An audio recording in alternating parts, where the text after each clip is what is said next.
you've spent about a third of your life working on this mission. What are you feeling now? It's a pretty amazing emotional state when you get to a point like this in your career, an event that you've worked for, in my case, over 16 years to get here. You kind of think back to all the people who have helped you. OSIRIS-REx is 3 missions in one to make that kind of exploration cost-effectively for not much more than the price of a blockbuster movie. As OSIRIS-REx was actually out in space and began making its approach closer and closer to the asteroid, it used its suite of onboard camera instruments to actually image the surface in increasing detail. Bennu grew in detail from just a few tiny pixels on our screen to this super high-resolution world littered with giant, rugged boulders. Bennu is a totally different creature. It really looks like a pile of rubble. There were obviously a lot of firsts in this mission, and there was a time when you said, a lot of what ifs, basically. What if we could actually send a spacecraft to an asteroid? What if we really could bring back a sample of the solar system from billions of years ago? But it's always really rewarding, like even when you saw the first, approach picture to Bennu, it's like, oh my gosh, that's our target. The tag is just the pinnacle of the mission so far. Getting the sample back to Earth is obviously going to be the great event of the entire mission. 3, 2, 1.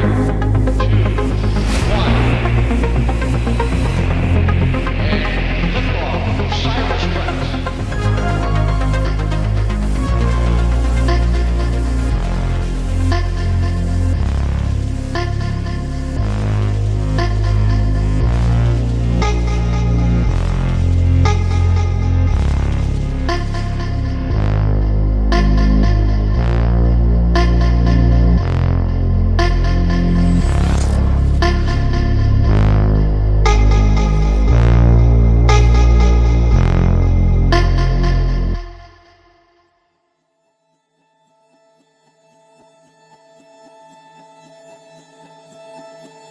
I think one of the age-old human questions, perhaps going back to the beginning of humanity, is, are we alone in the universe? And that maps directly into, why are we here? We want to understand the origin of the Earth, the origin of the Moon, the other terrestrial planets, but the earliest histories of those bodies is wiped out. We had the late heavy bombardment 500 million years after solar system evolution, and that's what dominates the surface of the Moon. The Earth is a very active geologic body. You've got volcanoes, you've got earthquakes, you've got the hydrologic cycle. It's reworked the surface many, many times, and we work very hard even to go back 3 billion years to understand what happened in that period of our planet's history.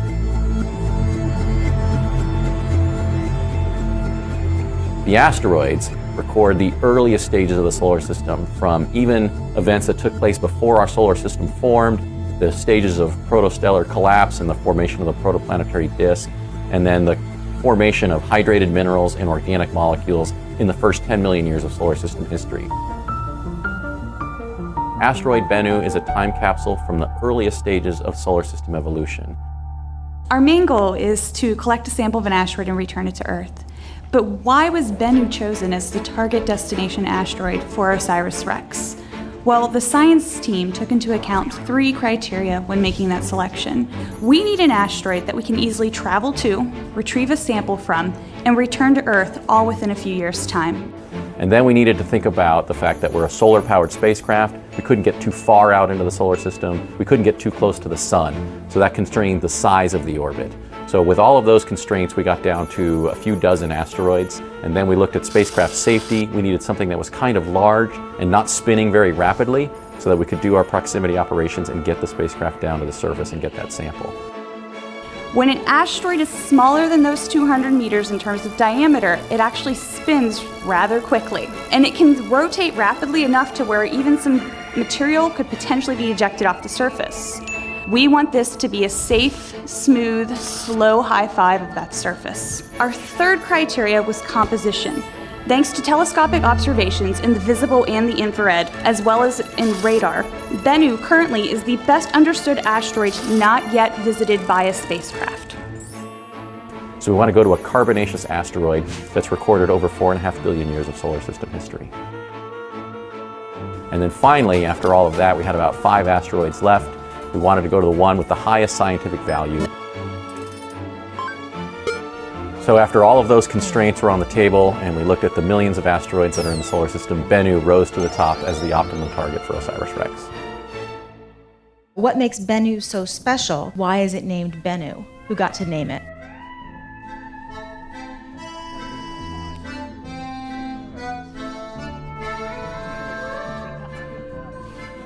Oh, hey, Carl, how's it going? Hey! Okay, how you doing?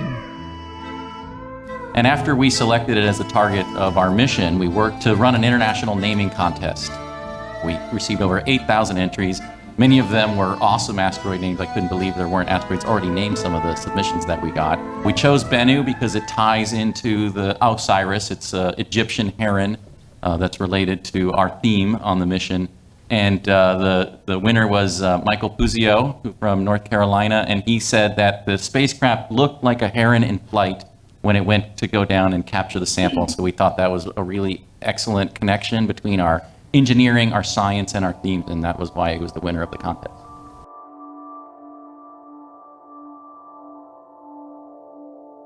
What I personally am most excited about for the OSIRIS-REx mission will be the first images that we get when approaching Bennu. So right now we have a sense of what Bennu looks like and what its shape is from ground-based assets like Arecibo and the Goldstone radars. But we won't know what the shape is completely, we won't have a perfect sense of it until we actually encounter Bennu and get images that reveal what it looks like as a world. This is a space rock that is primitive, that dates back to over 4.5 billion years ago, and it's carbon rich, so we know there's potential for organic molecules to be there within that material we bring back. So it's important because it helps us understand really the formation of our solar system. That's kind of a big deal. Yeah. It is fantastic to be able to return a sample to the Earth. When you design a mission and say have a chemistry lab that you want to build to send to an object to study, you're limited by the space and the power and the data rate and all kinds of other things. You, for example, cannot have a mile-wide synchrotron put on a spacecraft. You need to design your instruments early so that they can be well understood and incorporated. You can't make changes as new discoveries happen, as new technologies are developed. When you return a sample to the Earth, you can take advantage of every new technology developed, of new minds all around the world thinking about new ways to analyze the sample.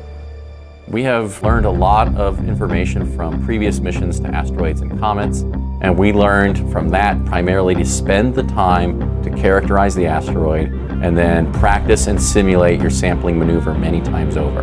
We have a unique design where we put this TAGSAM device onto the surface of the asteroid, and then we blow down high-pressure nitrogen gas, kind of agitate the soil, and then basically scoop it up in a giant air filter. That whole process takes 5 seconds, so it's kind of get in, get the sample, and get out of there. This actually started as a contest where we wanted to know what is the best way to actually bring back a sample, and it turns out that somebody used a solo cup and an air compressor in their driveway, and that's what actually started the TAGSAM technology. It's a reverse vacuum. Our design is to bounce off the surface of the asteroid. In fact, we've got a spring in the forearm of our TAGSAM device, which is acting literally like a pogo stick to push us off the surface of the asteroid after we make that initial contact. So from everything that I've seen, trying to bounce off the surface of the asteroid is the easiest way to get that material.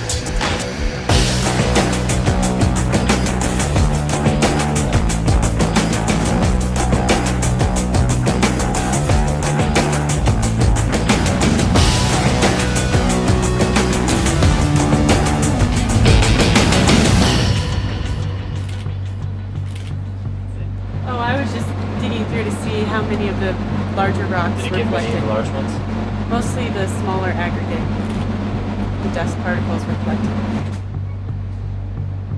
So what's behind me here is the asteroid wall. It is 50 feet tall and was used for testing of OSIRIS-REx. It is representative of what we think the surface of Bennu looks like. It is also painted to be 3% reflective, which is what we believe the reflectivity is on Bennu. So being involved in the OSIRIS mission is really awesome. It is giving me the opportunity to do something that I would like to do as a career, which is do spacecraft instrumentation. The student team is going to be, several engineering students and software students building some component of a spacecraft.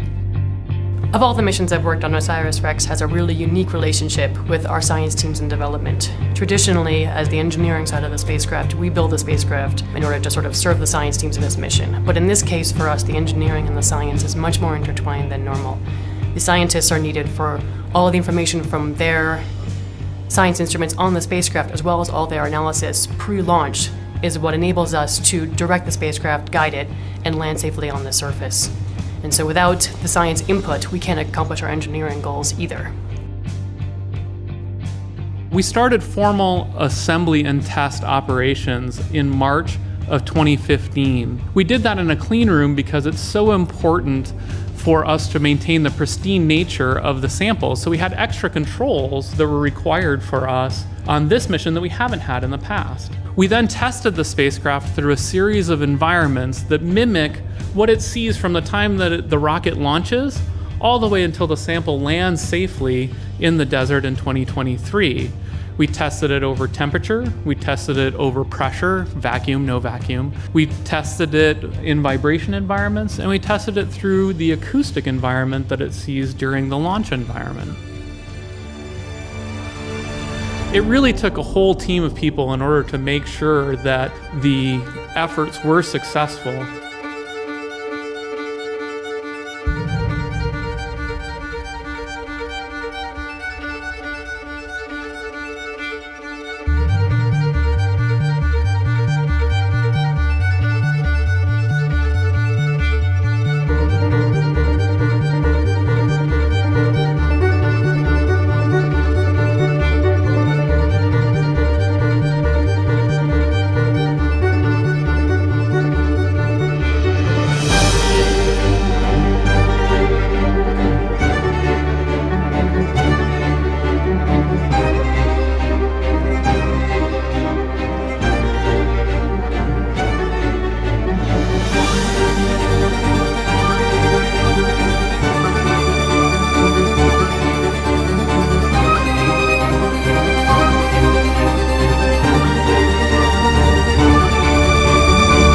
The most exciting thing is the people. We have one of the most fantastic teams around. Everybody from the folks who actually built our spacecraft to doing all of the ATLO, the testing that we've been doing in preparation from launch, the launch vehicle crew, and everybody down here at Kennedy Space Center who's been prepping us for launch, to our communications team. Everyone around us is fantastic. This is one of the best science teams out there. I'm super honored and privileged to be a part. If you want to talk about terms of the actual mission itself, getting that sample back to Earth is the most exciting part, because we will have something that preserves material from over 4.5 billion years ago. Who doesn't want that?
Methodical, careful process. That kind of describes space business in general. Now we have a built vehicle. We have a vehicle, and it's ready to go. And now they finished the processing on it. We'll be ready to launch today. Excellent.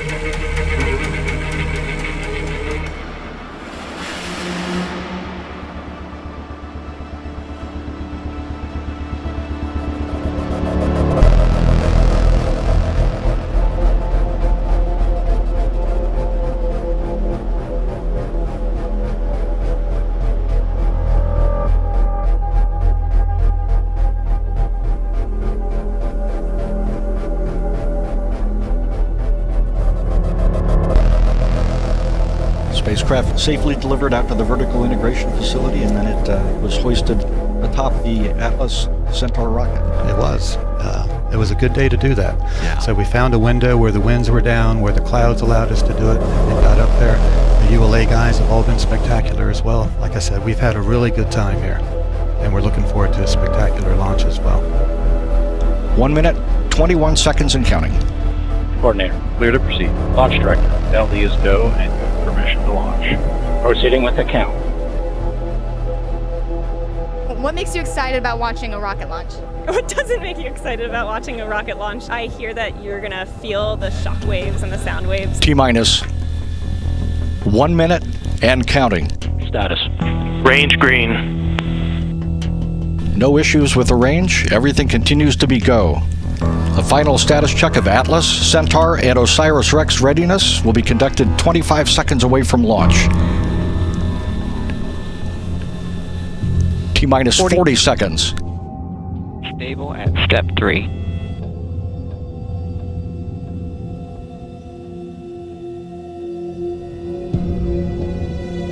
$28. 25. Status check. Go Atlas. Go Centaur. Go OSIRIS-REx. Everyone is go. Standing by for launch.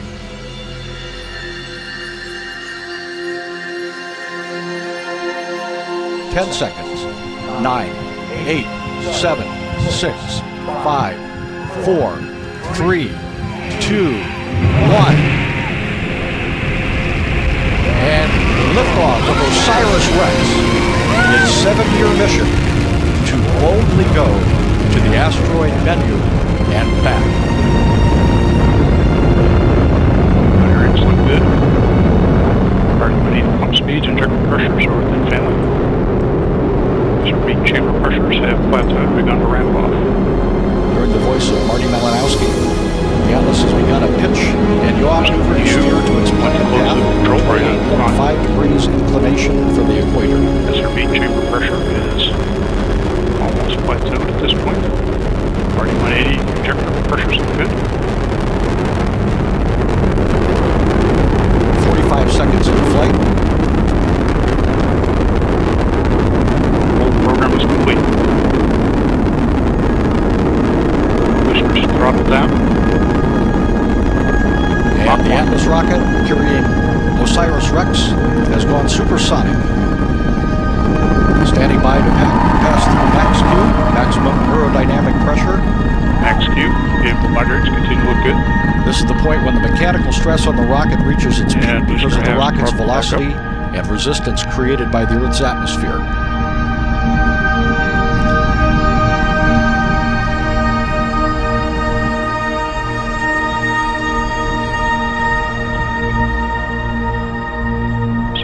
Good. Current altitude is 14 miles. Downrange distance is 9 miles. Current velocity 2,488 miles per hour. Range track shows vehicle progressing down the middle of the range. And you see the solid rocket booster jettison. Separation looks good.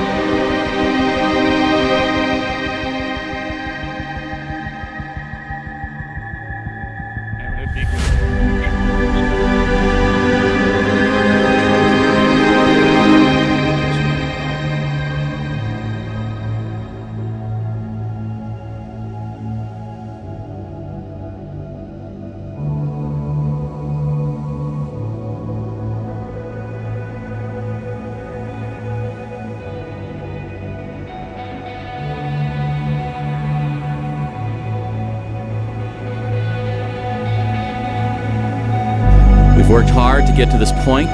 The best times are ahead of us. We are going to get to asteroid Bennu. We're going to map it. We're going to pick that site. We're going to get that sample, and we're going to bring it back to Earth in 2023. And so I can't tell you how thrilled I was this evening. It was a wild, emotional ride, thinking of everybody that's with us, that's not with us, and all of the anomalies that we troubleshot, none of those came up. We hit all of our milestones within seconds of the predicts. Really kicked that field goal right down the center of the goalpost. So NASA has done it again, absolutely.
As we started to approach Bennu from a distance and it started to fill up the camera field of view, it looked exactly like we thought it would, with a few boulders sticking out. But as we got closer, we expected to see a very sandy surface with maybe a few boulders here and there. And what we saw is very little sand. And we saw these mountains, we saw boulders, we saw rocks, and we saw very few areas that had this sandy surface that we were expecting and what we had designed to.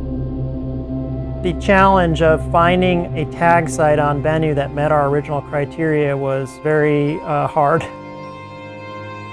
But quite honestly, this team thrives on challenge. So even though we knew we had work to go, I never doubted for a moment we would solve that puzzle, that we would crack that nut, and we would safely get the spacecraft down to the surface.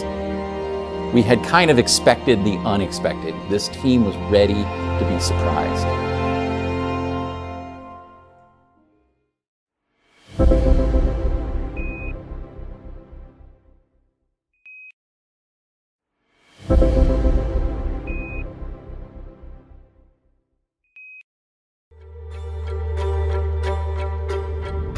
Everything we knew about the solar system just 50 years ago, we got primarily from the back end of a telescope or from meteorites that fell. And when the meteorites fell and we wanted to know where they came from and what their composition was, this mission will make enormous strides answering so many questions that have come up in those 50 years. OSIRIS-REx is a mission in NASA's New Frontiers program designed to rendezvous with a near-Earth asteroid named Bennu, survey it in great detail, select a location on the surface to send the spacecraft down to collect 60 grams or more of sample for return to Earth for analysis in our laboratories. The challenge of finding a tag site on Bennu that met our original criteria was very hard. But quite honestly, this team thrives on challenge. So even though we knew we had work to go, I never doubted for a moment we would solve that puzzle, that we would crack that nut, and we would safely get the spacecraft down to the surface. We had kind of expected the unexpected. This team was ready to be surprised. 3, 2, 1.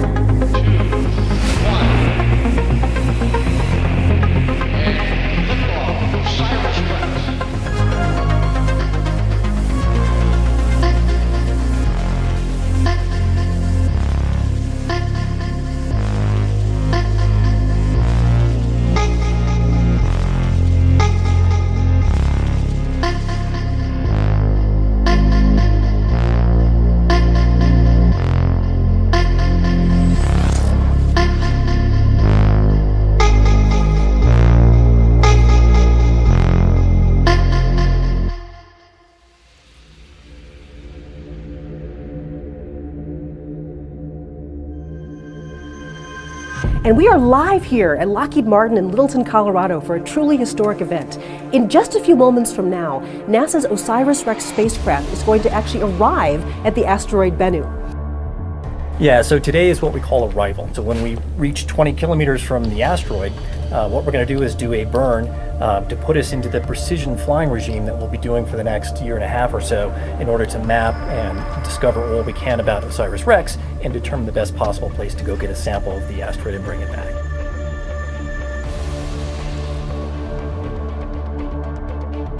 A little nervous, a little excited. I mean, after this burn is completed, we're going to be approximately 7 kilometers away from Bennu at the closest approach. So it's exciting, a little intimidating. There's a lot of feelings going through me right now. It's going to be the first U.S. mission to return a sample from an asteroid. And in fact, this is going to be the largest sample return since the Apollo program brought back the moon rocks. This is NASA's first asteroid sample return mission. NASA has had other sample return missions, most famously the Apollo program, which brought back over 300 kilograms of lunar material, which we're still analyzing today to unravel the history of the moon and the Earth-Moon system and the origin of our solar system. But there's been nothing like OSIRIS-REx in NASA's repertoire. I like to call it the daredevil spacecraft, right? We just zipped around this asteroid like a hummingbird. And it's one of the things the microgravity environment does for you, is that you can stop, you can start, you can turn left, you can turn right, you can go into orbit, you can leave orbit. You really can explore the entire near-Earth asteroid environment in exquisite detail with ultra-precision maneuvers on the spacecraft. Bennu is about half a kilometer across, the size of a mountain. We're going to be mapping this entirely new, unexplored area of the solar system. So it's been a relatively long journey, as I mentioned, about 2 years to get out to this asteroid. So to give you a sense of a little bit of the mission timeline, OSIRIS-REx was launched on September 8th, 2016. And one of the first things we did was we did a flyby of the Earth to boost us into the right orbit to encounter the asteroid. So you see that here. We were also able to test our cameras and take a wonderful picture of the Earth as well.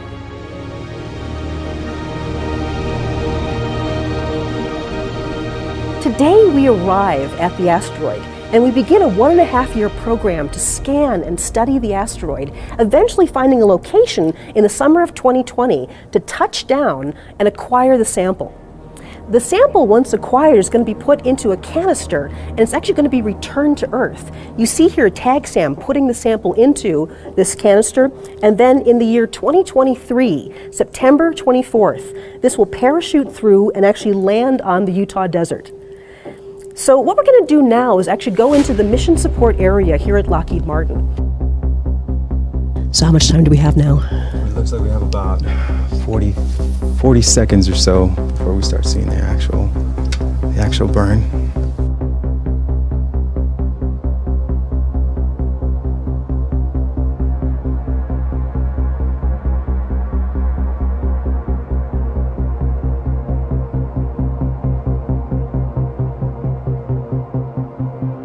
So just to remind you that we're live here at Lockheed Martin and we are just about to arrive at the asteroid Bennu and begin proximity operations to study this asteroid, eventually returning a sample back to Earth. Yeah, it's so exciting. I can't believe we're here.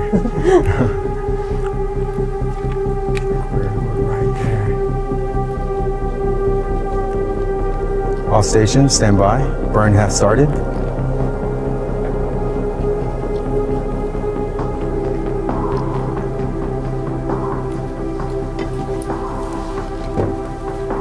Stand by for Bennu arrival.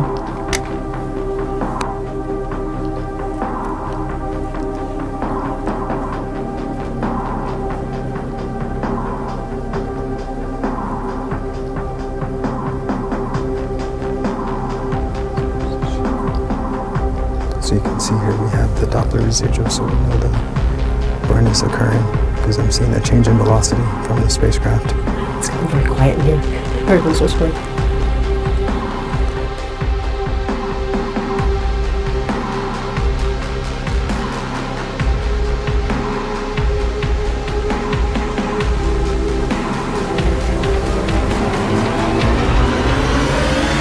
We have arrived.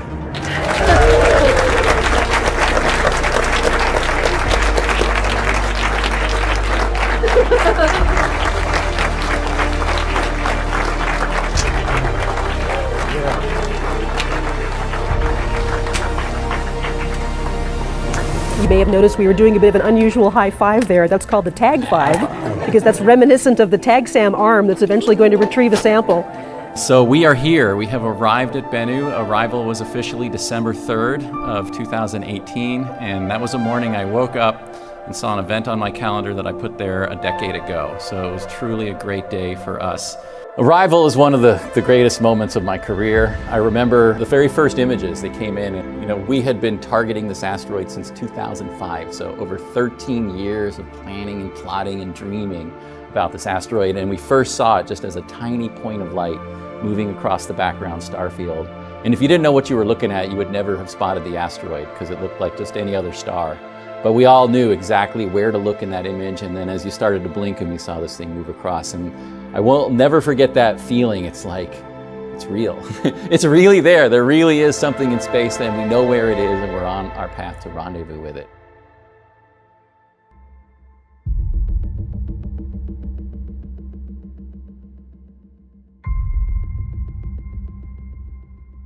The OSIRIS-REx spacecraft has been navigating around Bennu for about the last 2 years, studying it in great detail, and also overcoming a number of challenges that Bennu has presented. We were looking for locations on Bennu that were 50 meters in diameter, relatively flat, and covered with fine-grained material. And by fine-grained material, I mean stuff that's the size of a dime or smaller.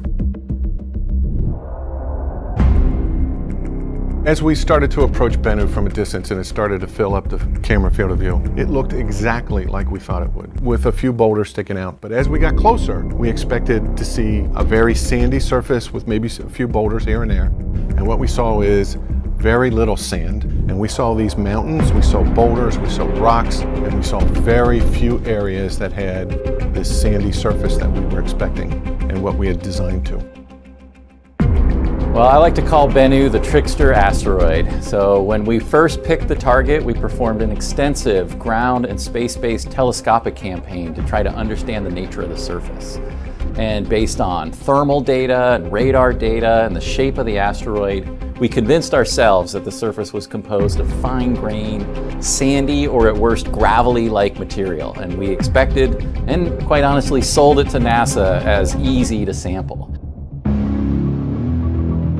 When we got to the asteroid, we realized that the surface was rough and rugged and covered in giant boulders with nary a beach in sight. And we knew we were in for a real challenge. And we not only had to come up with a new way to get to the surface, but we had to ensure that it would fit within a really tight spot and remain safe while it was collecting that material. Bennu's rocky surface presented a challenge for the original LiDAR-based approach to the touch-and-go sample acquisition event. As an alternative, the project developed an onboard optical-based approach called natural feature tracking. NFT requires detailed three-dimensional maps of the surface of Bennu. In order to build those three-dimensional maps, we need many, many images of particular patches of surface on Bennu itself. And so all these surveys we've done throughout the mission have been at distances between several kilometers from the asteroid down to just a few hundred meters from the surface. And based on those different perspectives and what the shading of that terrain is, it's possible to build a 3D model. Very similar to how we have two eyes that allow us to have depth perception of what we see. NFT requires multiple features across the field of view to have a depth perception. The original tag accuracy requirement was to touch the surface within a 50-meter diameter circle. Based on Bennu's rough surface, our actual performance has to be much better than that, at 10 meters or less. And even within that 10-meter area, there could be smaller localized hazards that may damage the spacecraft. Right now, we are working on a flight software patch to help us avoid hazards as we come in for a sample event. When we do natural feature tracking, that is all autonomous on board the spacecraft, where we load the features or a catalog to the spacecraft, so we are telling it where we expect these features to be. So as the spacecraft makes its progress down to taking the sample, we're recording images and then locating those landmarks to make sure we're on the right track. And if there's any issues with the trajectory or we see landmarks where we shouldn't, we know something's up and we can back away and wave off the attempt, try again. As soon as we were dealing with that and processing the challenge that Bennu presented to us, we literally saw the surface explode, erupting particles into the near Bennu environment, and we panicked.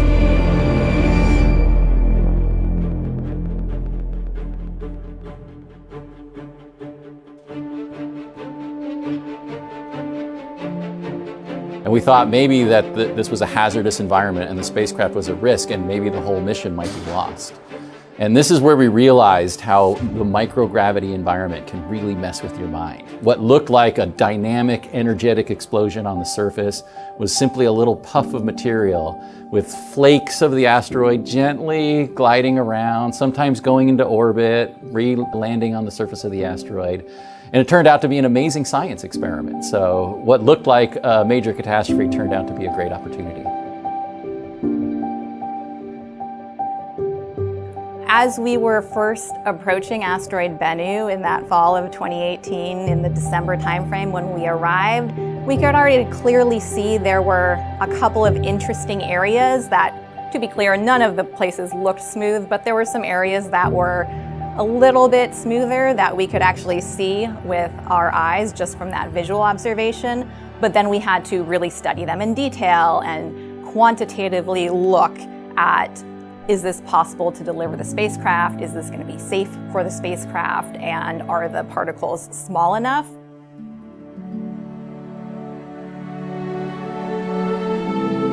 One of the most challenging aspects of pulling together that beautiful global mosaic of Bennu was getting the right data to make a mosaic. So before we even had the images that we stitched together, a few hundred in total, we had to make sure that we were taking images of the surface that were lit at just the right conditions so that you could see small shadows that would outline those particles, and also that were taken at sort of a straight on angle, or as straight on as we could do with our spacecraft, so that you didn't get a lot of distortion.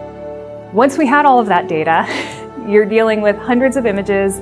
All of these images have, 1 million pixels or more.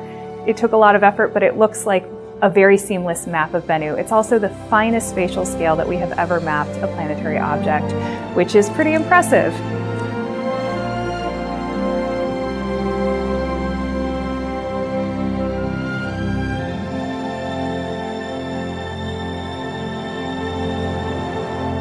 We went through a very rigorous sample site selection campaign, and we had 3 driving criteria. We had what we called the deliverability, which is how tight of a spot can we get that spacecraft into. We were looking at craters that were about 20 meters or 60 feet in diameter, just the size of a small parking lot, and the spacecraft's about the size of an SUV. So it was a really tight fit, especially compared to what we originally designed to. The second one was safety.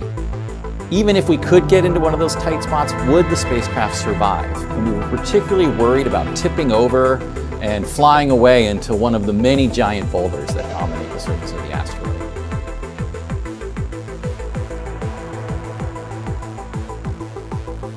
And then the third one was sampleability. If we got the spacecraft there and it was safe, was there anything on the surface for us to pick up? We were looking for particles about 1 inch or 2 centimeters across or smaller. And there's very few patches of material like that on Bennu's surface. So we kind of evaluated all of that. In the background was a parameter we called science value. But the good news was everything on Bennu was scientifically valuable. We saw water-rich clay minerals, and we saw organic molecules, which are 2 of the prime types of material that we were trying to collect. So in the end, we kind of used the basketball tournament analogy, and we started with about 16 sites. We called them the Sweet 16, and we put them up against each other, and we evaluated how much fine-grained material we estimated was there. We couldn't actually see the fine-grained material, but we could see where the big rocks were not, what we called the unresolved patches of the surface, and we assumed that there was fine particles there that we could pick up. We eliminated half down to the Elite 8 and down to the final 4. And when we had the final 4 sites, we performed a series of low-altitude reconnaissance passes to kind of do a safety check. And that very quickly revealed that 2 of the sites were quickly out of contention. One of them was simply just too small of a crater, and it looked a lot like one of the other sites, so we were able to eliminate it. And the second one looked really good. In fact, I thought it was the leading contender going into that phase, but it turned out to have a lot of fairly large rocks with the fine material interspersed in between it, and that one was gone. So we were down to 2. One we called Osprey, and one we called Nightingale. Both of them about 20 meter or 60 feet diameter craters. One near the equator, Osprey, one in the northern hemisphere, Nightingale. And it turned out to be kind of a contest. Osprey was safer, but Nightingale was more sampleable. And also the science looked better there. It was darker, redder, it looked fresh, like recently exposed, so not modified by the space environment. When we pulled the board, we had a site selection board, my heart kind of sank when Flight System and the Goddard Space Flight Safety engineers voted for Osprey, because I really wanted Nightingale. But the TAG-SAM team and the science team were voting for Nightingale, so it came down to me. I had to make the final decision. Hello, and thank you for joining us in the booth here at AGU, the American Geophysical Union, for this special edition of NASA Science Live. Today we have a big announcement from the OSIRIS-REx mission. OSIRIS-REx is NASA's first mission to retrieve a sample of an asteroid and return it to Earth. And we're going to find out from where today. So I stepped away from the meeting, I kind of walked out and I said, you know, I have to go with the science, right? I have to go with the science, it's what we came here for. Dante, do you want to tell us which one you've picked? I will. So I'll say that just thinking that we're going to get this sample back to Earth sends chills down my spine. So the winner of the OSIRIS-REx Site Selection Championship is the Nightingale site. All right. Make some noise, audience. And I want the material from Nightingale almost like it was calling to me. So I made the final decision. We're going to go in. The safety was acceptable. Lockheed Martin agreed that they could sample that area, and the science is what made the decision. It was a decision that had a lot of stakeholders, and a lot of people had to come together and make their case before a decision was eventually rendered by our principal investigator, Dante Lauretta. And so I remember during the sample site selection meeting, Dante turned to those of us who were scientists on the team and asked what our opinion was. And I think I was the first person who spoke, and I was just like, Nightingale. It has the organics, it looks fresh. Like, if we just put our science hats on, that is where the value is. Nightingale and Osprey were always pretty high on the list, but in my mind, it wasn't clear. We had some fascinating sites to choose some, including a few sites where they were very small sites, but it looked like there was some really fine-grained material there, but clearly they were just too hazardous for the spacecraft. What is the biggest challenge of the site? So the biggest challenge of the Nightingale site is those large boulders that are off on the eastern edge of the crater, because that tallest one, I colloquially call it Mount Doom because it has the classic kind of peak shape that we're familiar with from the literature. That's about 7 meters tall, and then when you're down at the bottom of the crater, that's another 3 meters. So we're talking 10 meters or 30 feet. So it's a substantial building-sized obstruction, and we're trying to get into a crater that's on the order of a few parking lot spaces wide. So we are doing a really tight job parking that, and we're aware that we have hazards around us. So precision navigation to that sampled material is our biggest challenge. So all we have left to do to deliver on our promise to the agency is get that sample safely back to the Earth, get it into our laboratories, and answer the fundamental questions about the formation of our solar system and why Earth is a habitable world.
Now, OSIRIS-REx is a one-of-a-kind spacecraft with an extraordinary team of engineers and scientists charting unexplored places. It was launched on September 8, 2016. The vehicle has traveled over 2.2 billion miles on a complex route to reach Bennu. You are here with us on a historic evening. It will be NASA's first sample return from an asteroid, the attempt to actually sample the asteroid Bennu. OREX has descended below the 5-meter mark. The hazard map is go for tag. Contact expected in 50 seconds. We're going in. We're going in. This is a reality. We're actually going to be trying to sample on an asteroid. This represents the hopes and dreams, hard work, blood, sweat, and tears of thousands and thousands of people who have worked on this program for over a decade to make this a reality.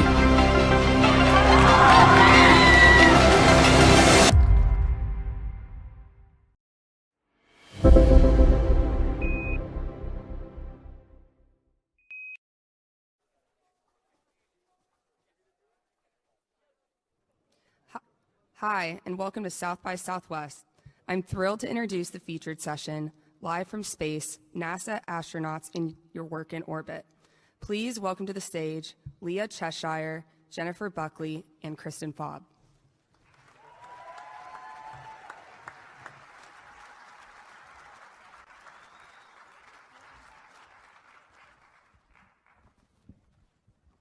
Hi, everyone. Thank you so much for getting up this morning and coming to join us at South by Southwest.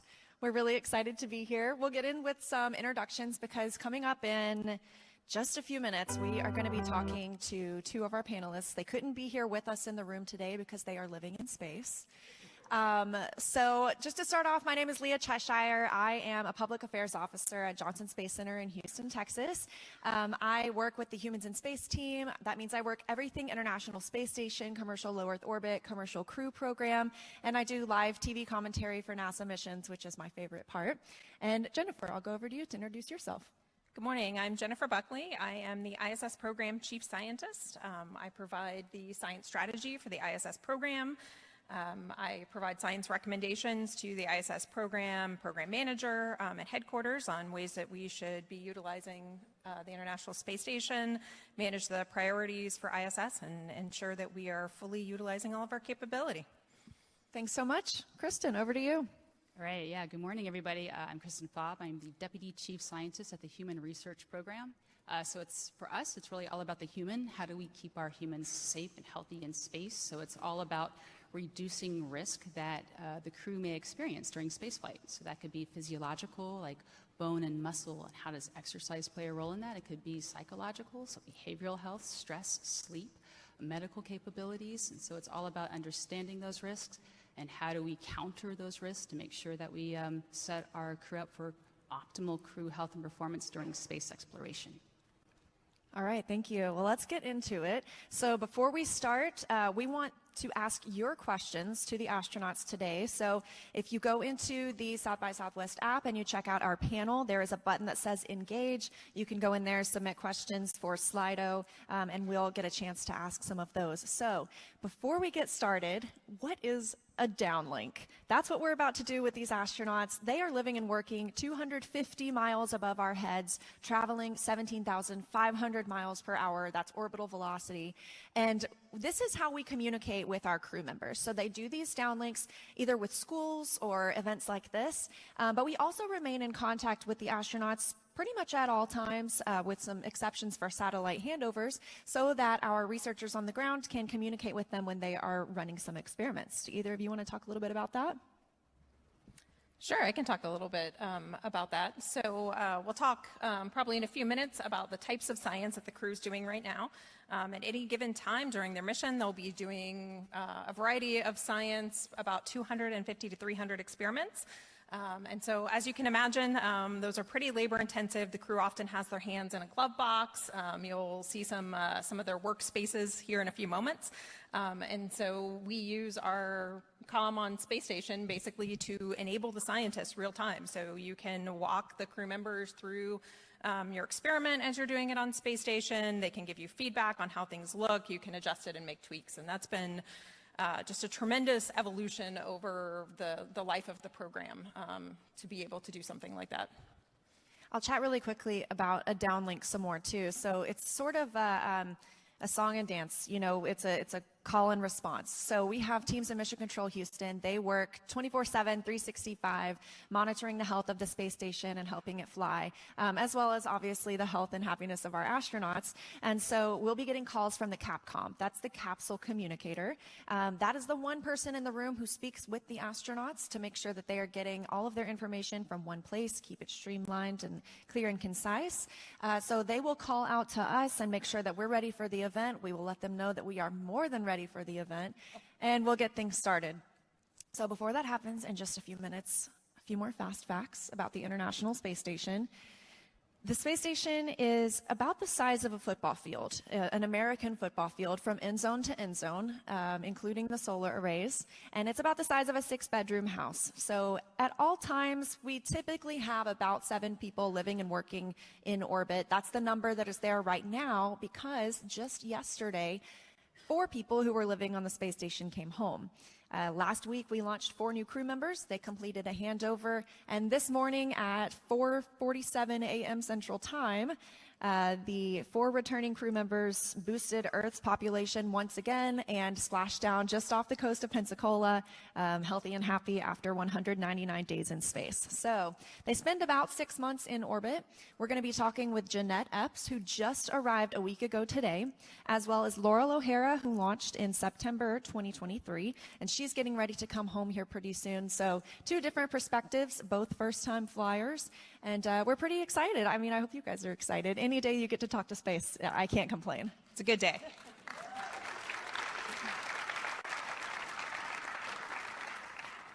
All right, so we should be getting that call from them in just seriously seconds now. But anything else anybody wanted to share about the International Space Station, about our work in orbit? Actually, I'm really excited. You were just mentioning the swap off, so we were talking about Crew 8. So we're really excited because we have some new countermeasures, and so we're thinking about space motion sickness. And we're actually going to be testing how we can reduce space motion sickness, which is a big deal for some of our crews. So we're really excited to test some of these out.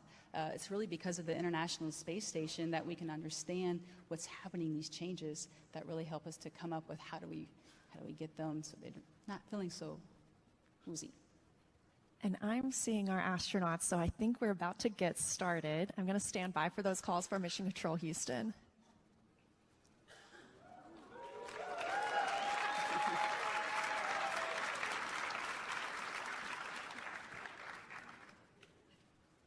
Unfortunately, they can't see us, so.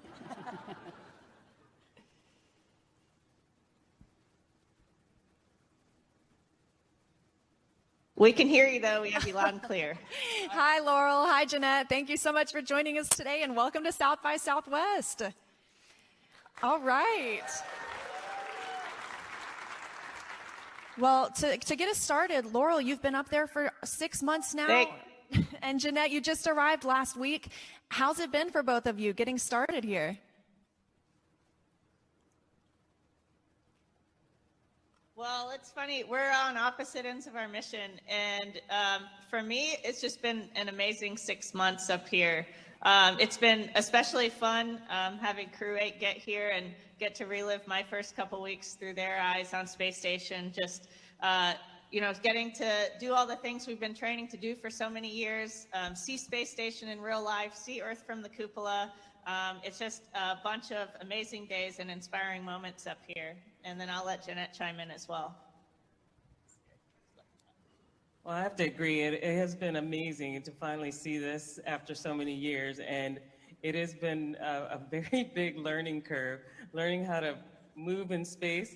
Laurel's so calm up, every now and then you'll see me do that because I'm still getting used to how to operate in a zero-G environment. But it is a wonderful thing to see the Earth from this vantage point, to see the space station, to do the work that we've trained our whole lives to do. Awesome. Well, just to dive in, we have some questions here from the audience in the room.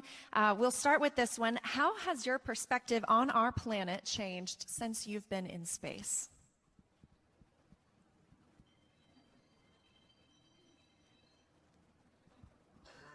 That's one of my favorite questions because seeing Earth from the International Space Station is probably one of my favorite parts of being up here.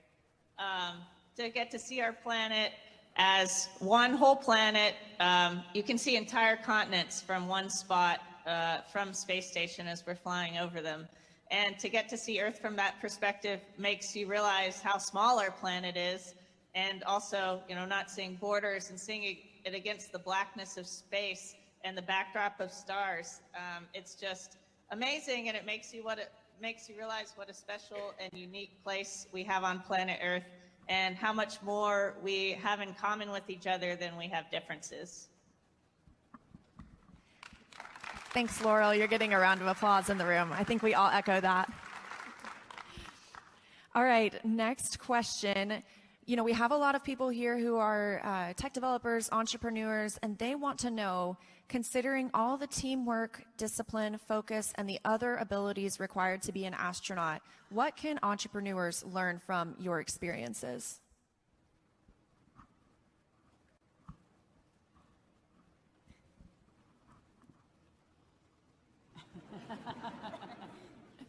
Well, I like to think that we're just a reminder that we do have to work together, build teams to be productive and perform at a really high level.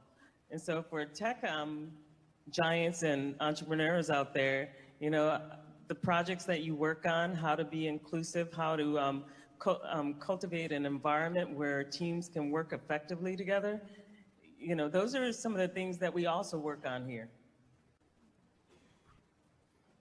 Okay, I'm going to take the next question. Can you share some examples of the science experiments you've conducted on the International Space Station that have led to groundbreaking discoveries, or maybe what you guys have been working on just this increment that we will see some of the results coming back soon?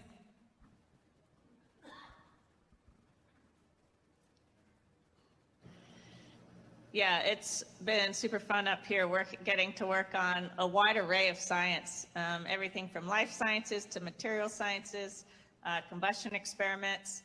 We get to do a little bit of everything every day. Some of the stuff that we've had going on this week is an experiment called Flawless Space Fibers, where we are producing a higher quality optical fiber than we can on Earth, looking at the materials and processes for that production. And then Jeanette's actually been working yesterday and today on an experiment called SIR, which is a combustion experiment. And they study all sorts of different things. Right now, they're looking at different fire extinguishing techniques for the Orion capsule. So different ways to put out flames in some of our exploration vehicles. So those are just two examples of the kind of work that we get to do up here.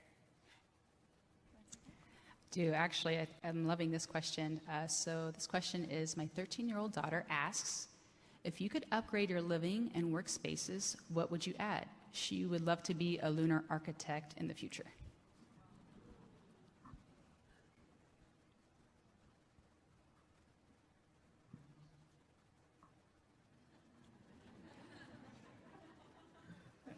So we're laughing here because you know, one of my suggestions was to add a WHC to every room. A WHC is a waste hygiene compartment. It's our toilet. But you know, we always ask for that in our houses too. It's interesting because, you know, one person was saying that they would love to put their head down, and trying to figure out a way where you could have a place where you can actually feel like you're putting your head down would be great. But it's actually, you know, you kind of float here and you don't really lay down at all. So it's kind of hard to say what I would add, because I think our compartments they're small, but they're pretty comfortable. Thank you for the demonstration as well. For the people in the room, the astronauts essentially have a crew quarters that's about the size of a coat closet, because you don't need a bed in space necessarily. So they kind of strap up to the wall and get cozy, and that is how they sleep. So I think laying your head down would feel pretty good. Yeah, once you get used to sleeping up here, just floating in space is also really nice. And then I'll just add, we always want more windows. Yeah. Good views. I don't blame you. I hope to try that floating sometime. Speaking of that, for this crew, we are hiring new astronauts right now.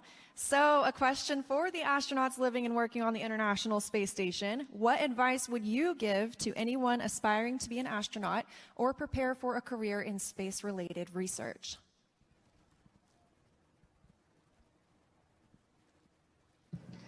The first thing I would say is to follow your passions and interests. In doing so, and then also keep an open mind as you move forward and learn new things.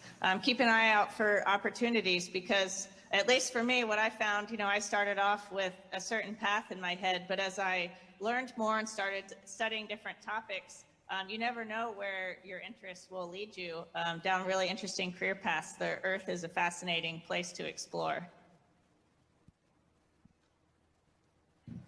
I have to echo exactly what Laurel said. I would also add to that, following your passion, you can never go wrong. No matter what you do in life, as long as you're passionate about it, you'll end up somewhere great. You never know where you'll end up. You may even end up on the space station. But, the other thing also is being able to live with other people who aren't like you, who don't look like you, and to be in a team environment like this has been amazing. Since I've come on board last week, Laurel has been awesome in helping me get adapted to this environment. So it's been very interesting. Being flexible, adaptable, and a good crewmate is probably one of the most important things that you need to get here.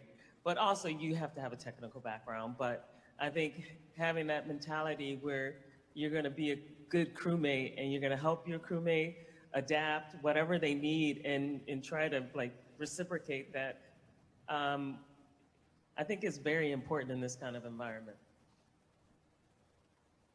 All right, next question. Another one from the audience here. Is there a major challenge that you have had so far while in space?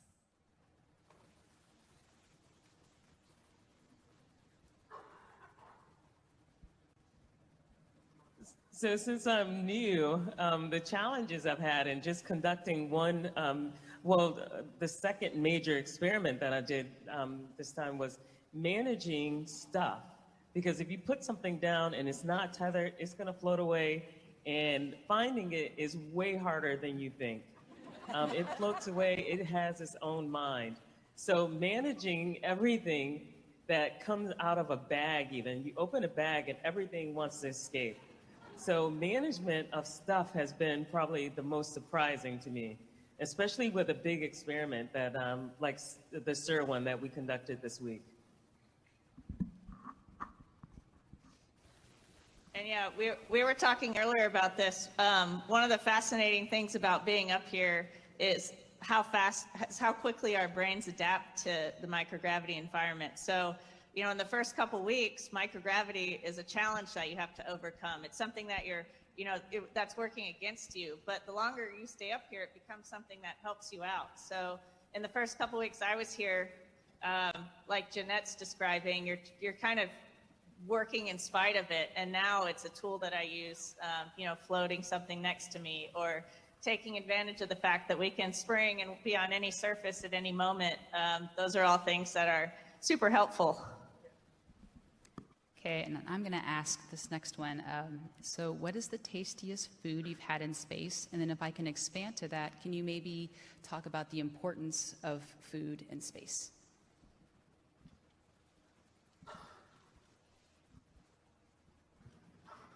Yeah, I think food is something that's always important to people. It's definitely something that brings us together. It reflects our different cultures. And we all look forward to a good meal at the end of a long, hard work day. Some of my favorite foods, actually, interestingly, my favorite foods have changed a lot since I was up here. Things that I really liked when I first got on orbit, now I don't like them as much, and I like things that the first time I tried them when I got up here, I was like, no way, I don't like that. So it's been interesting just to see, over the course of the 6 months, and our relatively limited, but I think really good menu has changed. Well, I have to agree, for example, trying the Mexican scrambled eggs that we have here were not good for me, but Laurel loves them. Yeah. And so I guess the tastiest food that I've had was, you know, I guess it was the curried vegetables that I really like, and along with the chicken fajitas. Chicken fajitas are pretty good here. Wow. Yeah, we do have taco nights up here, and those are always a favorite for everybody. Taco night in space. I'm there for it. Sure. So the next question, I think Kristen will appreciate from the Human Research Program. Someone is asking, what does your exercise routine look like in space? Great question. We're scheduled for 2.5 hours of exercise a day. And that usually includes an hour and a half of weightlifting on our weightlifting device, which is called ARED. Which is also in front of Cupola, so a space gym with amazing views. And then we also have a treadmill so we can run, and a stationary bicycle so we get to do cycling. And we'll usually alternate between running and cycling each day. Those are some of our favorite 2 hours because in microgravity, it doesn't take a lot of energy to move your body around. Just with fingertip force, you can fly across the room. So exercise is really the only way we get to load our body up and actually feel tired. And so that's something I definitely miss up here. And so I really enjoy the exercise hours.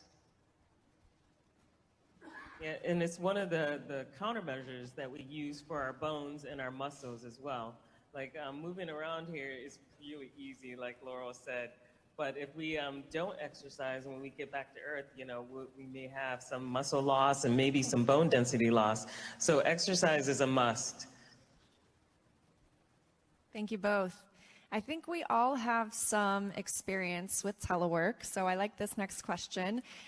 As the world's most remote workers, do you have any tips for for how to work well with your team members and your teammates that are actually on Earth?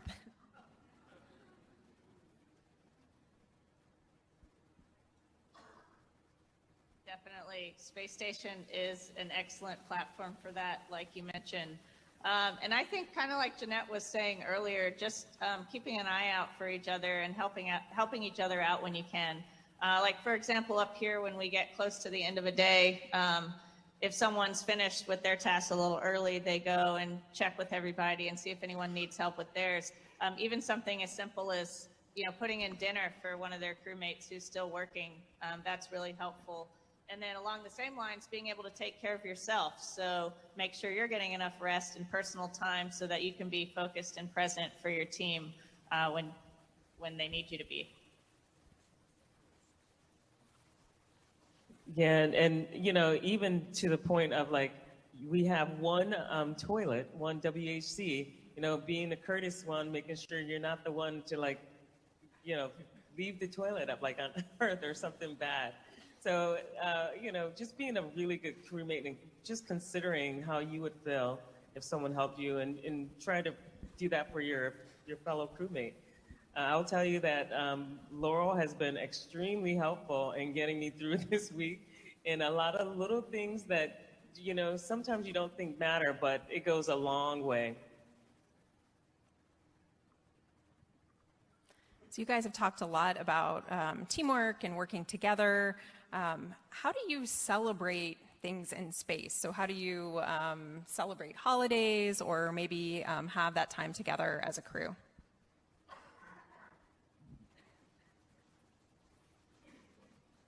Great question. I got to celebrate Thanksgiving, Christmas, and New Year's on board. And one of the things we got from the ground was special food, Bob, so some special holiday food. That was great. And then we also decorated the module, like for Thanksgiving and Christmas, we hung up decorations. Jasmine, who just landed back on planet Earth today, made us all stockings with our name on it, so we could put gifts in there. That was super fun. And then we also just do things like bake cakes if it's somebody's birthday. We have some cake decorating supplies up here, so that's always fun. Right.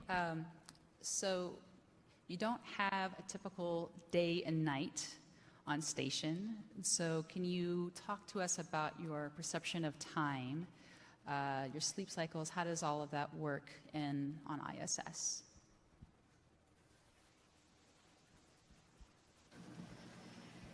Time, to me, has been really funny on space station. Like you said, we don't have a sunset and a sunrise every day. We have 16. So in many senses, we get multiple days in one, and you just don't have the same light cues like you do on Earth. So it can be a real time warp up here. I'll start working on something and think a couple minutes has passed, and it'll be an hour or two. So time really flies. And then if I look at my entire mission, I will have spent 200 days in space by the time I go home. And even just this year, it's been 72 days already, and they've just gone by in the blink of an eye. Even though sometimes our days can stretch on, we have 12-hour work days. The time overall is just flying. Don't worry, they are also going by pretty fast here on Earth, too. I didn't realize we were 72 days into the year. Another question, I love this one. My 10-year-old daughter has always dreamed of becoming an astronaut and the first woman on Mars. What fields of science do you think someone should study that will be particularly relevant in the future?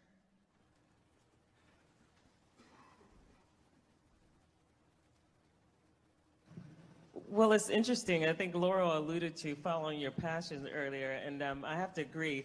As long as you're in a technical field, I think the requirements now say you have to be in a technical field. I'm aerospace, and Laurel's? Also aerospace.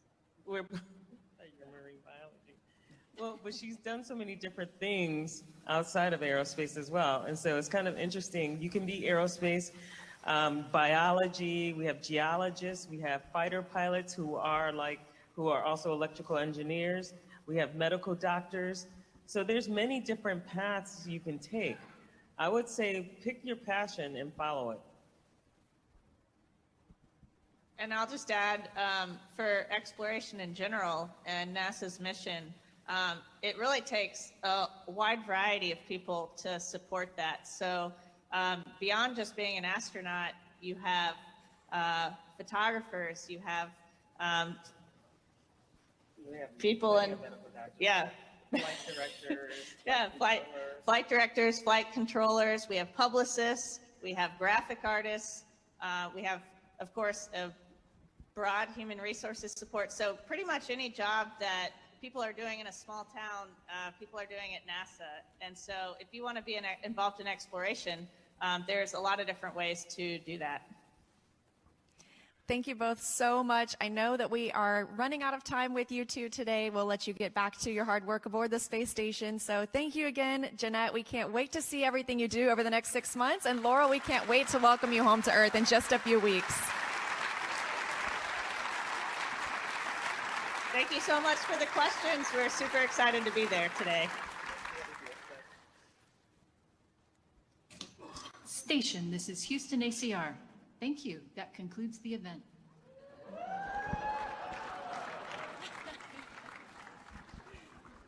That never gets old. No, I was going to say the same thing. That's still cool. Wow. Okay. Well, thank you all so much again for being here. We're going to bring it back down to Earth a little bit and talk about some of the research that's going on aboard the International Space Station. So to get started, what is International Space Station research broad? Let's lay it out. Yeah, that's a great question. Laurel touched on that a little bit. We have a huge diversity in the type of research that we do on Space Station. And that has grown a lot over the years from when we started early days to what we are doing now. So we just celebrated our 25th anniversary for the Space Station program of having a space station orbiting the Earth. And so now we are doing research in biological sciences. So this would include things like cell biology. We do a fair amount of tissue engineering. We do a lot of plant research, which is important both to support our crew members as well as for exploration. We have a robust physical sciences program. So we do combustion research. We do fluid physics. We also have a really unique vantage point, right? So you talked a little bit about we're orbiting the Earth at 17,500 miles an hour, but we have instruments on Space Station both looking out into space, So we do space science, so we do things like astrophysics, heliophysics, and then also looking down. So we do a lot of Earth science that we can talk about a little bit later, but we really are using space station to inform us about our Earth and our world here. And then we do a lot of tech demos. A lot of those are for exploration, but we do some for medical support of the crew as well. And then finally, we do STEM engagement. So it's really important to us at NASA to make sure that we are inspiring the next generation of scientists and explorers and folks to come work with us. Maybe if I expand on that a little bit, there were some great examples that we had from our astronauts about the importance of exercise. And so, you know, they have all of these technologies up on station now. So they have the treadmill, they have a way that they can cycle, they have a weightlifting machine essentially. So like they can get strong, they can keep their strength, their muscle mass, keep their bone mineral density up. And it's really with the partnership that we have with the ISS. It's a very unique place for us to learn how to live and thrive in space. And so these are just some examples. The plant example is so huge because it's about nutrition, it's about behavioral health. How does it reduce stress? And so just really emphasizing on what you were talking about, Jen. But I mean, that's 25 years of learning and understanding how to do all of the things that you're just mentioning. Yeah, I think that's a good point. A couple of things I want to pull from that. One is the 25 years. So for 23 of those years, we have had somebody living in space at all times. So if you are under 23, the entire population of Earth has never been totally on Earth. You've always had somebody living in space during your lifetime. I think that's cool. Another thing you talked about is how important the space station is on helping us learn to live and work in space. Obviously, the space station is where we're at right now. Like we mentioned, this is 250 miles above our heads. We can typically get there and get home within a few hours, definitely within a day if we needed to. But when we think about going to the moon and Mars, the moon is 1,000 times farther away from Earth than the space station is. So it becomes a little bit more of a journey. We have to know a little bit more about living and working in space because we're going to the moon and eventually to Mars to stay. We want to have a more permanent presence there. So how is space station research preparing us for those future missions to the moon and Mars? Yeah, so I think I'll let Kristen open this one first for human research, right? That's something that we all think about is how do we prepare our astronauts to be able to make those journeys? Yeah, I mean, so Artemis is definitely on our mind, and then how do we use the moon to get us to Mars, right? And so we think about unique hazards that the crew can experience for space exploration. And so one can be radiation. So that could be galactic cosmic radiation, that could be solar radiation. It could be distance from Earth. You were just talking about the distance from Earth to the moon, and then Mars is so much further. The isolation and confinement. And so the International Space Station, you did get some idea of the size of the station, but maybe our exploration vehicles are going to be smaller. So what's that isolation and confinement going to do? And then there's also things like just the environment. What's the lighting and the sounds? Or if we're doing a surface mission, lunar dust, what does that do to our health, or Martian dust? But what I love about the ISS is that it is the best place to study extended time in microgravity. There's no place like that on Earth. In fact, it's not. It's in space. So we have this great lab that we can understand a very unique hazard for space exploration, and that is on International Space Station. Yes, we have a couple investigations that are specifically targeting exploration. How do we test technologies for our Moon and Mars programs? So, you know, the advantage of having a space station that has been up there for such a long time is that we have runtime. So these journeys that are going to take us beyond the lunar surface and onto Mars, you need to make sure that you have a really robust life support system. You need to make sure that your water systems work well. So one of the ones that I worked on when I first came to NASA was our regenerative, we call it ECLIS, Environmental Control and Life Support System. So this is really what recycles our water on board and provides the crew with drinking water.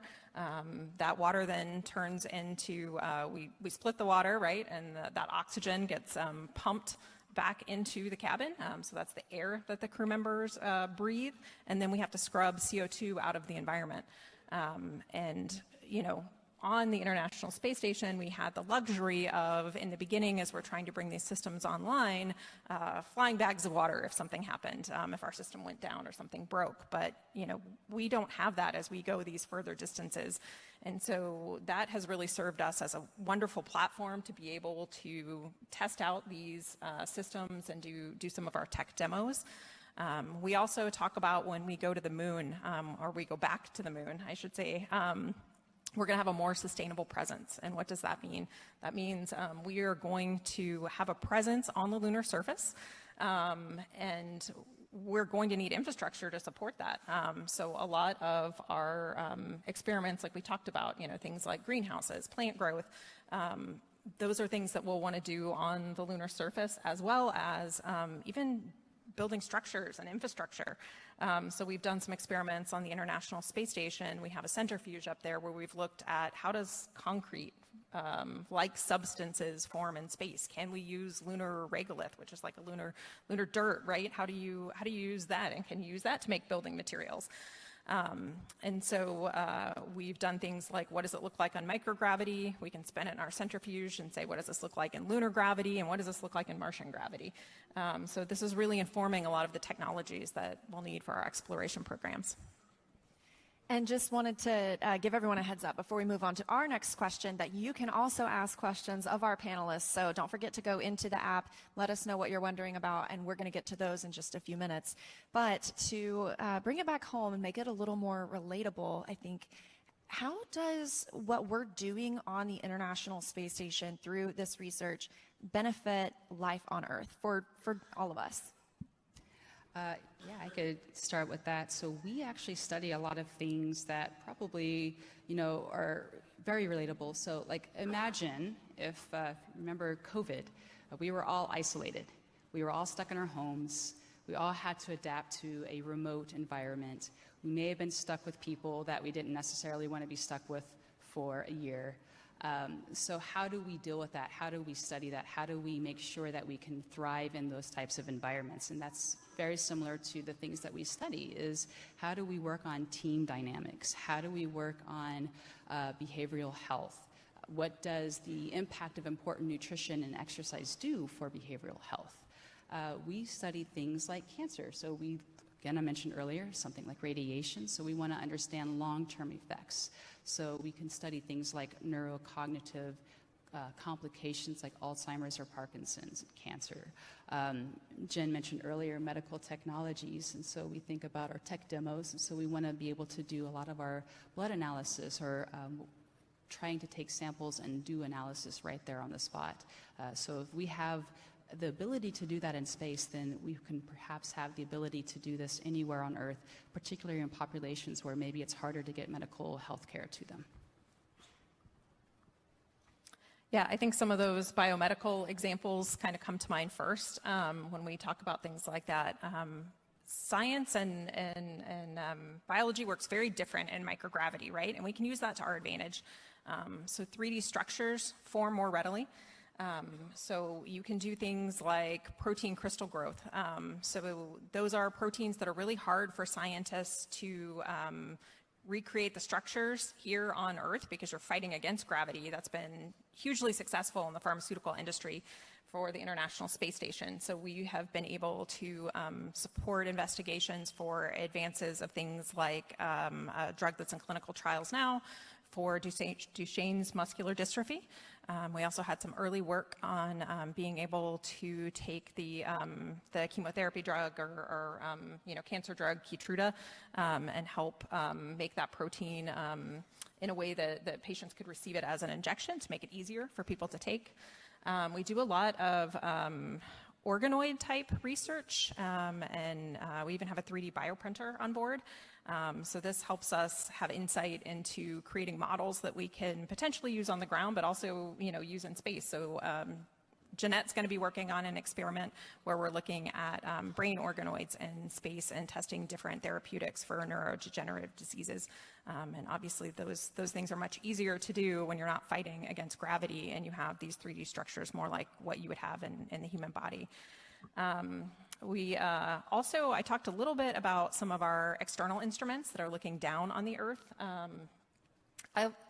I'm very passionate about kind of the suite of instruments because I think it's a really great perspective that we have. We have instruments that work together. So we have EcoStress, which looks at plant temperatures and can tell us how global warming is impacting plants and tropical forest canopies here on Earth. We have JEDI, which then also looks at that growth and how plants are performing, how the tree canopy is forming.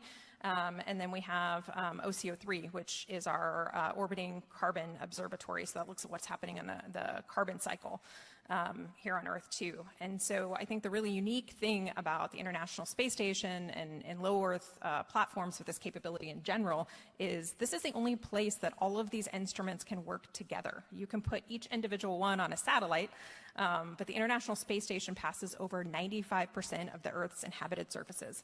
So now you stack these all on the same platform, on the same orbit, where they have power, they have data, they have thermal cooling, and you can really get a powerful picture of what's happening globally, and that can inform a lot of our policy decisions and help us decide what we want to do going forward. For me, I'm passionate about NASA spin-offs, which is an entirely separate thing. So the work has been done, and then people on Earth can take it and say, how can we use this to advance something else? And that could be a product, and I think those are fascinating. So you can really search anything on the spin-off website. I've tested it, and it seems that there has been something that they've used NASA research for to improve products or processes here on Earth. Yeah, can we talk about the colloid work Please, that's informed talk that? about it. Yeah, so that one's really cool. We had an experiment called ACE, which was looking at colloids. So we don't have sedimentation in microgravity, right? So things that are in suspension don't sink to the bottom. So they were looking at colloids, these particles that are suspended in fluids in microgravity to figure out how you can improve things for medication or even like household products, right? How do you improve the shelf stability of these types of solutions? And Procter & Gamble actually has 3 patents now off of work that they've done on the space station looking at these types of things. That's a great example, Leah. I love it. All right, we're going to get into some questions from our friends in the audience. Let's see. In a world that is increasingly becoming less globalized, how do you guys imagine the future of International Space Station and international space travel? So I can talk to the international aspect of it. That's one thing that I think we have learned to do really well in our 25 years of the International Space Station, as it is truly a partnership with our international partners. I talk a lot about the science on space station, but just the engineering feat of building a space station with multiple countries assembling modules that have never been fit checked on the ground, putting them together for the first time in space. Your communication has to be very good, and so I think as far as where we're going with this, none of us can do this alone. Space is hard. You will hear people say that over and over again. It is hard. It's very expensive, and we can go much farther if we go together and combine our resources. Maybe I could just add to that. I mean, what you see, the science that you're seeing images on, what the crew have been talking about, the experiments that they're doing, there's probably, a couple hundred people that are behind some of those studies, and really just to emphasize that you can't do it alone. For our program, just as well as yours, or even across the agency, those international partnerships in general, are crucial for us because people will have unique perspectives based on your culture, based on where you come from. And so having that new perspective, that diverse perspective, really helps us to make sure that we're getting the best type of equipment, the best type of science, the best type of questions that set us up for some of these successful missions. And so just really emphasizing on everything what Jen said there. And I think I can touch on, too, the future of the International Space Station and space travel. We can't have the space station forever, unfortunately. And so we are already working on what that looks like to maintain our human presence in low Earth orbit. So we're working with private companies that are building their own private space stations. And eventually, NASA wants to be one of many customers to these. And we are already seeing, we are launching astronauts on private spacecraft owned by private companies. And we are one of many any customers for those. So that allows us to take what we've been putting our efforts and our resources to on the International Space Station and start looking out further into space and start planning for the Artemis generation and our trips to the moon. So that's a little bit about the future of the space station and space travel in general. Yeah, I think that's a great point, Leah. You know, the International Space Station is approved and funded to operate until 2030. We know structurally it can continue on perhaps beyond that.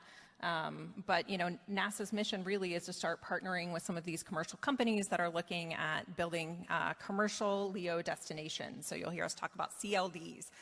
That's the next low Earth orbit generation, or generation of space stations.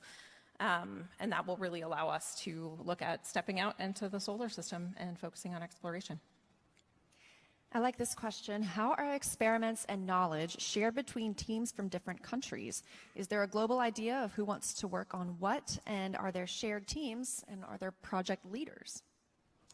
Well, I'll take a start at that, and then I'm sure that Jen can expand to the science and overall. But so we do have databases that are available to our researchers. And so if we do experiments or if we have crew samples, we do experiments on those crew samples, we do try to have those databases available so that a researcher could come in and request certain types of data, to give an example or what their study is, and then request the type of data that they need to do their studies. So that is for domestic as an example of how to share data. Now, as we're talking about the international partnerships, this is actually things that we are working on right now. We are understanding that we are now in this data age where we can do big data, we can do these complex algorithms, machine learning, AI. How do we work together? What's the guidance? What's the policies of what we need to do, like to protect our astronauts, the data from the crew, but also to make sure that we have the right type of availability in this world. So we're working on right now our how we do our data sharing across both commercial and international partnerships. How do we navigate through that? It's complex, but that's something that we think is very important and we're actively working on. Oh, go ahead. I was just going to move on to the next question, but if you want to add something. No, I was just going to talk about the international partner aspect. I think they talked about, you know, different contributions or strengths, right? And Kristen touched on a little bit earlier. Each country has their strength, right? So, you know, one example that always comes to mind is, you know, on the space shuttle, right? We had the robotic arm was built by Canada, right? So when you go to build an international space station, Canada is one of your partners. Guess who built our arm, right? So everyone has things that they bring to the table that they are very strong in, both nationally, right? That they contribute to our different programs. All right, here's another one. Is there always a doctor in the crew or someone with medical training? So we have, depends on the crew, right? But we also have what we call flight doctors, so that each crew member will have assigned a flight doc, is what we call them, and they work with the crew on all medical conditions or needs or questions that they may have. But I'm not sure, Jen, if you can speak to, I mean, I think it's just depending on the crew that's assigned on if they have a medical background or not, but we always want to make sure that there is access to any medical needs or questions or concerns with our flight doc. Yeah, we do have a number of astronauts in the office who are medical doctors or have medical backgrounds, and so obviously it's great if they're on the crew, but also, you know, we think about we always think about the what if scenarios, right? So what if something happens and that crew member is sick and needs help? And so all crew members get kind of a baseline level of training on medical response and medical support. And then if you don't have a physician on the crew, then you have someone who gets a little bit more training to be able to, you know, intervene and help people on orbit as they work with teams on the ground. Right now on Crew 8, we happen to have Mike Barrett on board. So he is an MD and he kind of literally wrote the textbook on aerospace medicine. So they're in really good hands. Can I maybe expand on that a little bit and take that to the next level of the future?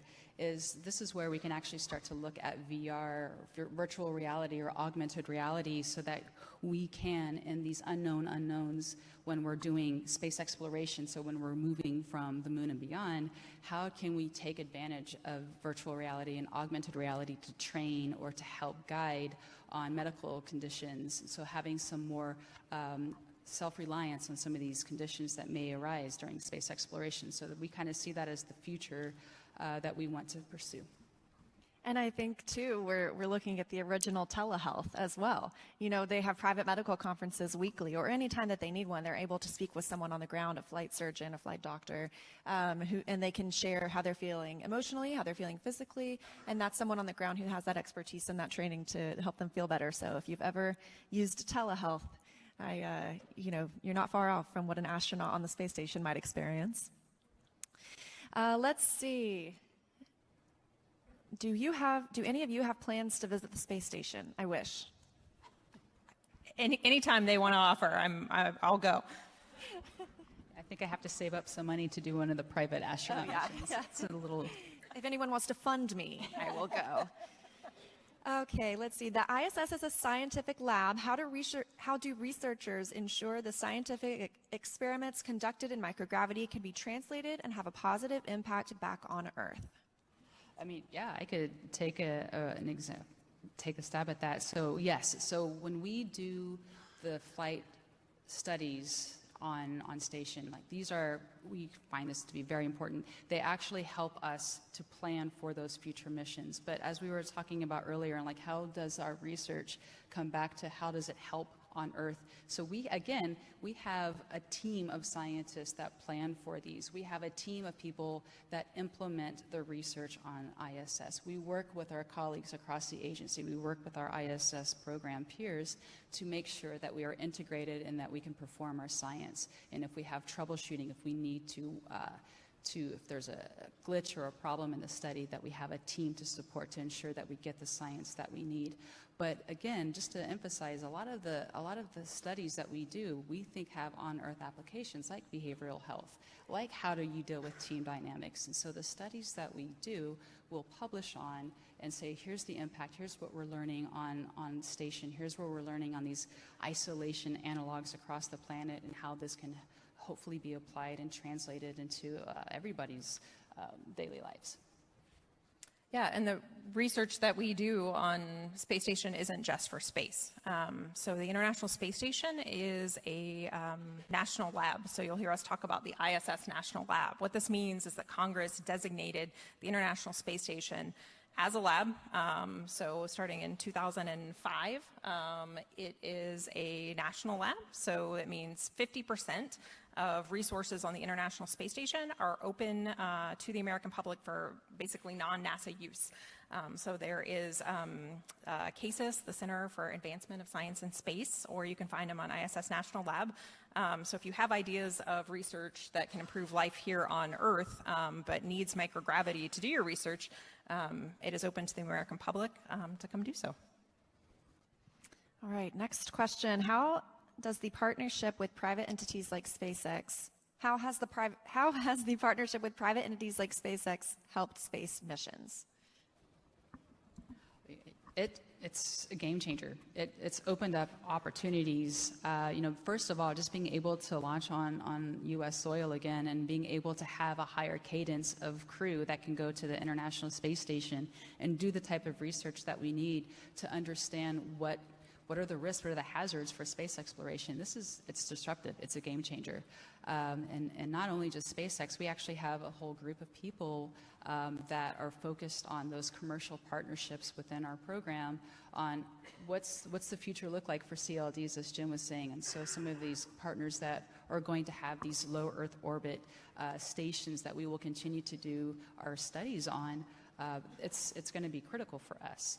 Also, what are our private astronaut missions looking like? What experiences are these these private astronauts experiencing? They don't go through the type of astronaut training that our crew do. So what's the behavioral concept of that? How are they feeling? What's the physiological changes? Can we understand from our commercial partners that experience that, again, just a game changer for us? Yeah, I think it's really expanded the accessibility of space. So, NASA, instead of being focused on transportation to and from low Earth orbit, we can focus on building vehicles for exploration. And, SpaceX is one of the companies, right, coming online soon. We'll have Boeing as well that will be taking astronauts back and forth to the space station. Northrop Grumman provides cargo services. And those are some of the larger companies you hear a lot about. We also have a lot of small companies that support the International Space Station and research in particular that help scientists translate science to on-orbit space operations. And so I think it's really expanded, again, it's helped the economy, but also expanded commercial space in general.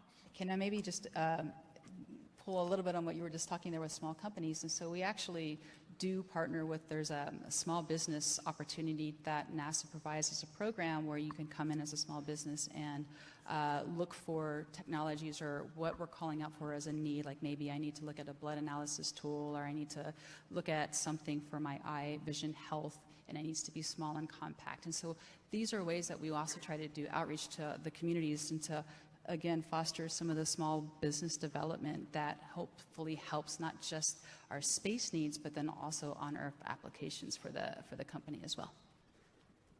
All right, I'm going to take one more question right here with, let's see. Do you also lead experimentation in the energy sector, like solar energy from space or looking at nuclear waste? We do. I guess I'll start with the, if you're going to space and you need power, solar is your friend. You'll see many spacecrafts, not just the International Space Station, harnessing solar power as their primary power. We have backups too, for when we're in what we call insolation or out of sunlight. Yes, the International Space Station has massive solar arrays that power the station and also charge our batteries for when we don't have sun. And we have contributed to new technologies kind of advancing that field that we need for space that hopefully we'll start to see improving things here on Earth too. So one of the ones that we have are called, when they were a tech demo, they were called iROSA, Roll Out Solar Arrays. We did this as kind of a demonstration on the International Space Station. They're solar arrays that unfurl basically like a blanket.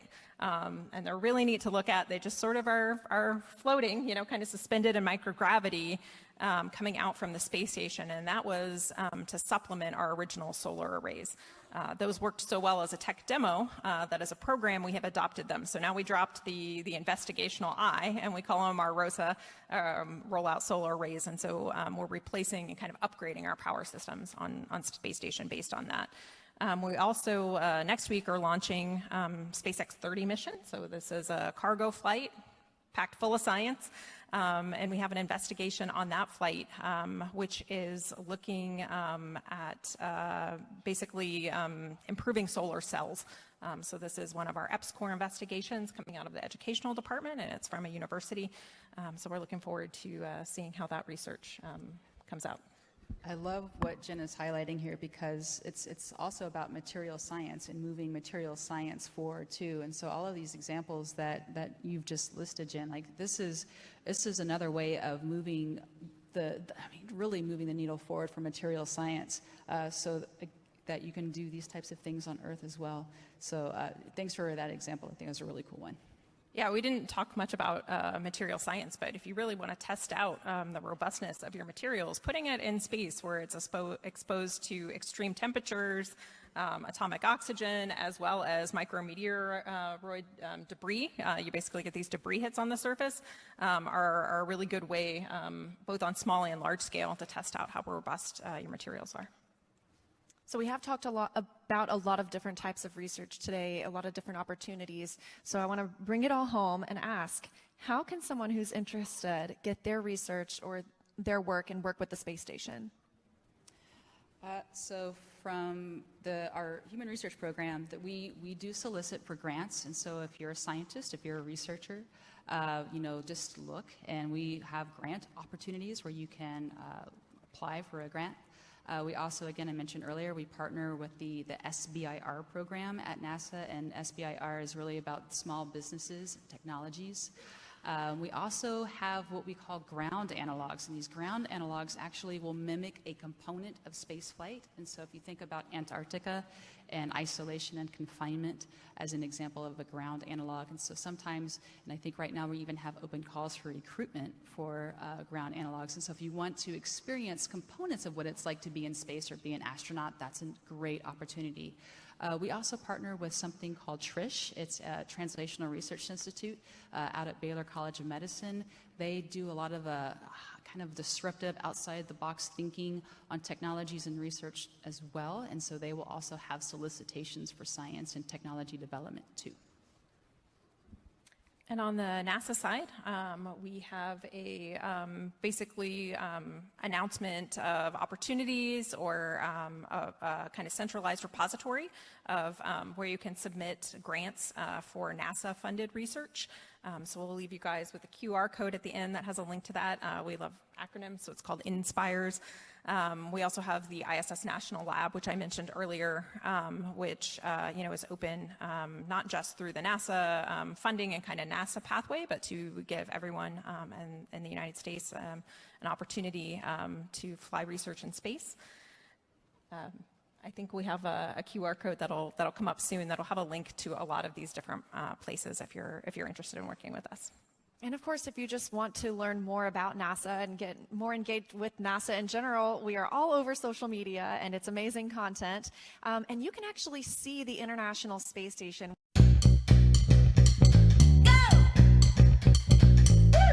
This special report brought to you by NASA.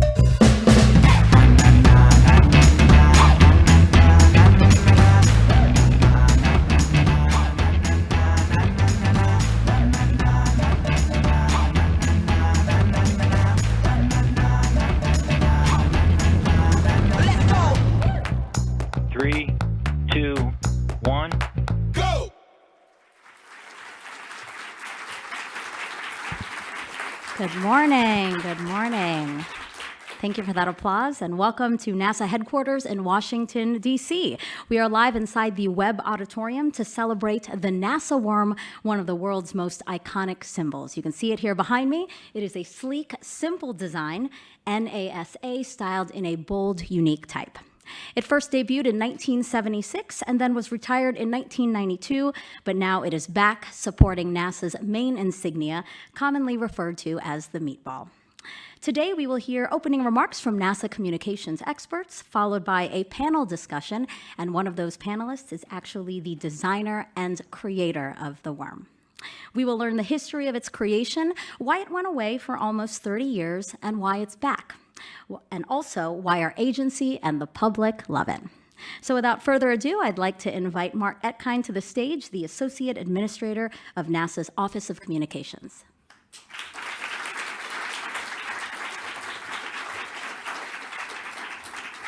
Thanks, Megan, and thanks all for joining us today. It's not often that I get to undress in public, so just indulge me for a brief moment. Yeah, there you go. Yes, thank you. This NASA logo is a beacon that shines across the globe as a celebration of human achievement. And it's safe to say that the worm is one of the most powerful insignias in the world, representing ingenuity, exploration, possibilities, and the best of what America can accomplish. The NASA worm was born of the Federal Design and Improvement Program and designed by Richard Daney. Thank you, Richard, for joining us today. It was introduced in 1976 and retired in 1992. But at NASA, we don't let great things go to waste. So we brought it back in 2020 to live aside the primary logo, the meatball. Since its historic launch, the worm logo type has resurfaced on signage, spacecraft, spacesuits, shirts worldwide. A NASA worm sculpture sits outside our brand new Earth Information Center at headquarters. The worm marked the return of the American human spaceflight on American rockets from American soil. The worm helped us usher in Artemis 1 and will be with us as we return to the moon. At NASA, we're constantly telling the stories of human achievement because when we do that, we inspire the next generation of innovators and explorers, the Artemis generation. And whenever the Artemis generation sees the worm, they will be reminded that the missions of tomorrow will be sparked by their accomplishments today. Thank you, Richard, for this remarkable symbol.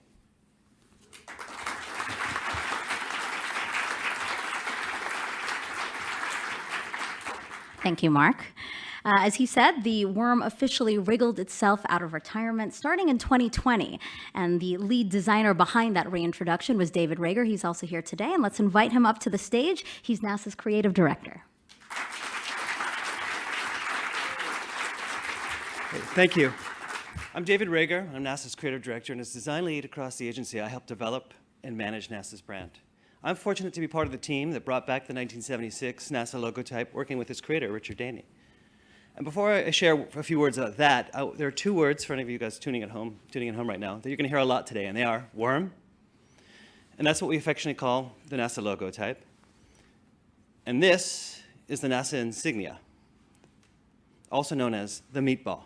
And the meatball was created in 1959 after NACA became NASA, and its legacy was solidified through our early and remarkable accomplishments, including the Apollo missions. And on January 1st, 1976, NASA adopted the worm as its primary identifier.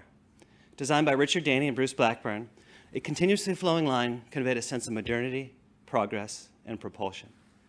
And it was supported by a new graphic standards manual, essentially a how-to book for the brand. And their new design program was well documented, accessible, and provided endless examples of the new logo in use. And importantly, they partnered with internal creative staff like Bob Shulman to help turn an idea into reality together. Of course, redesigning anything with so much emotional resonance can be tricky, and there certainly were some camps, meatball fans and worm lovers.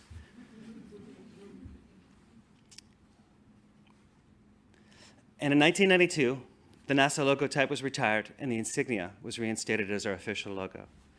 Almost 30 years later, the worm got a second life on the Demo 2 mission, and from there, we looked to see how these two incredible logos could coexist harmoniously. Aesthetically, some might say they come from different planets, but we found with just the right balance, they complement each other fantastically. And on aircraft, we placed the meatball near the crew, towards the front of the craft, and the worm rests on the larger surface for support and legibility. And on our space launch system, the insignia is placed up near the crew and the worm large and bold on the boosters. And of course, on transportation vehicles on the pad, the supersized worm became the Python. We also updated our graphic standards manual to align everything and have been gradually implementing it over the past few years. And that can be seen on places like our buildings and our spacecraft. This is a selfie that Orion took on its recent trip around the moon with all of us photobombing in the background. And we've begun to roll it out on our broadcast packages. The rigorous practice of design documentation continues to be a priority at NASA today. And here's a look behind the scenes at our New Horizon design system.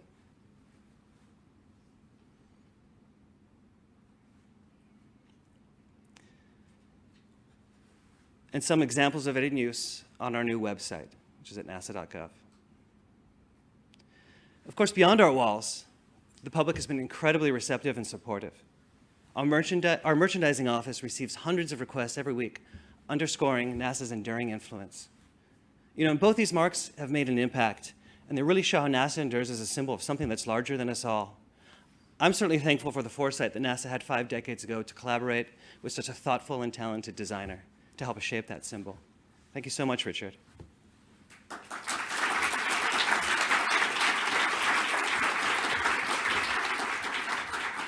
Yes, thank you, Richard, and also thank you, David.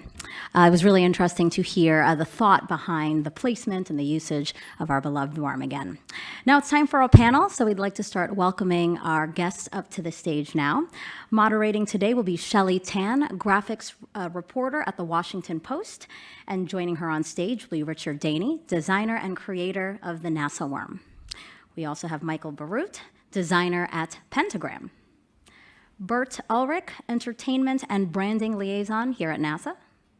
And Julia Heiser, artist merchandise at Amazon Music. Thank you all for being here, and we look forward to your discussion.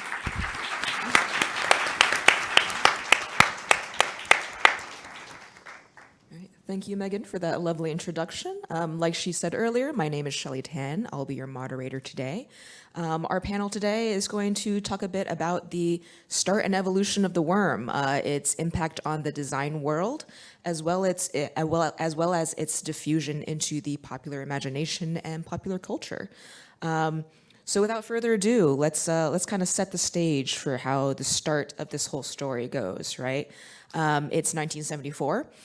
President Nixon and the NEA, the National Endowment for the Arts, have kickstarted a federal program to basically revamp the design identities of 40-plus federal agencies.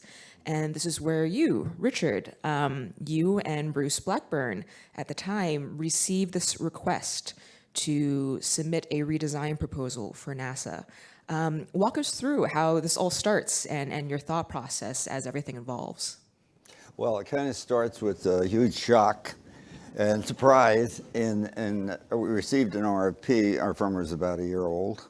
And Bruce, may he rest in peace, was very involved in federal things before it. Chamath and Geismar, where he's a partner. So he had designed the American Bicentennial symbol, and we think that's one of the reasons that we got invited. Firm of 5 people, really tiny. And all of a sudden this RFP drops out of nowhere. And we're thrilled. And we have about a week to respond. And it's ironically, it's a verbal proposal. You know, there are no visuals or anything to go with it. It's just a written proposal. And it's submitted about a week later. And then maybe they took another 2 weeks or something like that. And then they dropped a bomb on us. So we were selected to do it. Stunned and thrilled, as Michael's been through this before with me, and I'm so grateful he's sitting here today. And anyway, so we have about a month or two to pull the whole thing together. I think one of the most interesting things about it, I was talking to some friends from Pentagram earlier, we decided to propose one symbol, only one, and support it with about 25 demonstrations. Now, that was radical then, and it's radical now. But we did it, and it worked. It was approved in about a week by the same people that were in the room the day we presented it on the slide projector. And then that all happened in July, and by October, we had approval. Everybody argues about when it came to market, so to speak. It was actually 75, not 76. But the manual itself, which was a really neat document, has January 1st, 1976 in it. And that's when Dr. Fletcher wrote the endorsement letter in it. And I think that probably is the reason for that. But we had run workshops at NASA in the summer of 75. And we recommended hiring a graphics coordinator at that time, and they ended up picking Bob Schulman. Enlightened Management didn't show him the manual. He didn't see the logo, but he was hired. And he turned out to be a great ally and a very close friend. So I was able to have a 10-year relationship with NASA as a design director, external design director. Very, very rewarding. Tougher hill to climb than you might think. Mostly because the centers had just been pulled together in terms of NASA, and they were very renegade. And I liken them to unruly children. I'm sure there are representatives here today, and their names are back here. But today, some of that still exists. What it is, they're just very competitive. They're extremely good at what they do. But they're aggressive and competitive. It's one of the reasons they are good. And that made it a difficult client situation, but we got through it. And but 8 or 10 years later, we finished the last supplement in the manual, and that was one of the most rewarding involvements in my career, for sure. Now you mentioned the standards manual that you created as well, and it seems like that was a really important part of educating kind of people at NASA, this federal agency that maybe hadn't had much experience from this respect before. Can you talk a little bit about creating that design culture at NASA? It was a fairly slow process, mostly because they were so independent, which is really an asset, I think, and makes them better. But there was resistance, understandably, I think, to anything coming out of headquarters. And so, ironically, I think the designers of this program got to be the liaison with the centers. I mean, in other words, we were sort of sent out there to take the heat and experience any negative stuff that might be coming out. But then we would make the point that it's all for the greater good, and that because we were bringing all of them into one matrix, the national matrix, but one core center, and that would be headquarters. So we had to make that connection. It was done in I think, a rather gentle way, and there were some rough moments. But we finally got together, and everybody was interested in success, and everybody's interested in funding, and the like. So the case was made, and pretty soon the graphics themselves started showing up in public. And I think, in a way, I think the public became much more enamored of it, and that influenced the employees of NASA. Because Walter Cronkite was a great name in news in those days, and he loved it, and the logo was behind his head, and it was just it took off. And as the public absorbed it and became very proud of it, I think, then the NASA employees saw some benefit to that, so it finally stuck. So speaking kind of the public response as well as the design world response then, Michael, you yourself have a very long and storied career in design as well as a relationship with Richard. Can you speak a bit towards how the worm might have resonated with the design world? How was it received? Shelley, when Richard's symbol was unveiled, I was a first-year student in design school at the University of Cincinnati, which is Richard's late partner's Bruce Blackburn's alma mater. So this idea of Danian Blackburn having created such a significant symbol was a point of school pride for my program. So we were extra aware of it. But I would also say that design students in those days felt that they were enlisting in this great cause, which was to modernize the world, to kind of blow the dust off the way it existed before, and to kind of take it forward into an optimistic, second half of the 20th and indeed in the 21st century. And this symbol was a beautiful demonstration of what that might look like. And so I would say from the minute I saw it, I understood all those things that it was meant to represent. Even things that, like, I think, like a normal person like my mom, who was a housewife, might say, well, why aren't there lines, horizontal lines making those A's? And I would have said, well, Mom, that's supposed to look like the nose cone of a rocket ship, It's modern. It's like one sleek path, right? And it also, in retrospect, I realized that it has this amazing other characteristic, which is that, to put it very simply, a 4-year-old can draw it. And if you're talking about seizing the imagination of the next generation, the generation after that, that sort of capacity to sort of inculcate them in the excitement and to reduce it to a simple shape like that is just really thrilling. I'm not surprised that someone like news people liked it because it's just so visible and dramatic. In my business, sometimes we'll do some design and say, this is great, you'll be able to see it from 1 million miles away. You don't have to see many logos from 1 million miles away. You have to see this logo from 1 million miles away. And so, it just seemed like a unmitigated triumph to me at the time. And I wasn't all surprised at the way it seized people's imagination. Yeah, and then to talk a little bit more about that standards manual as well then, of course it had that really massive Kickstarter campaign a couple years ago, raised almost $1 million, I believe, to reissue a physical copy of it. It feels like it's pretty fair to say it's kind of a cherished icon in the design community. Can both of you, Richard and Michael, can you talk a bit about why you think that graphic system is still, kind of an icon today?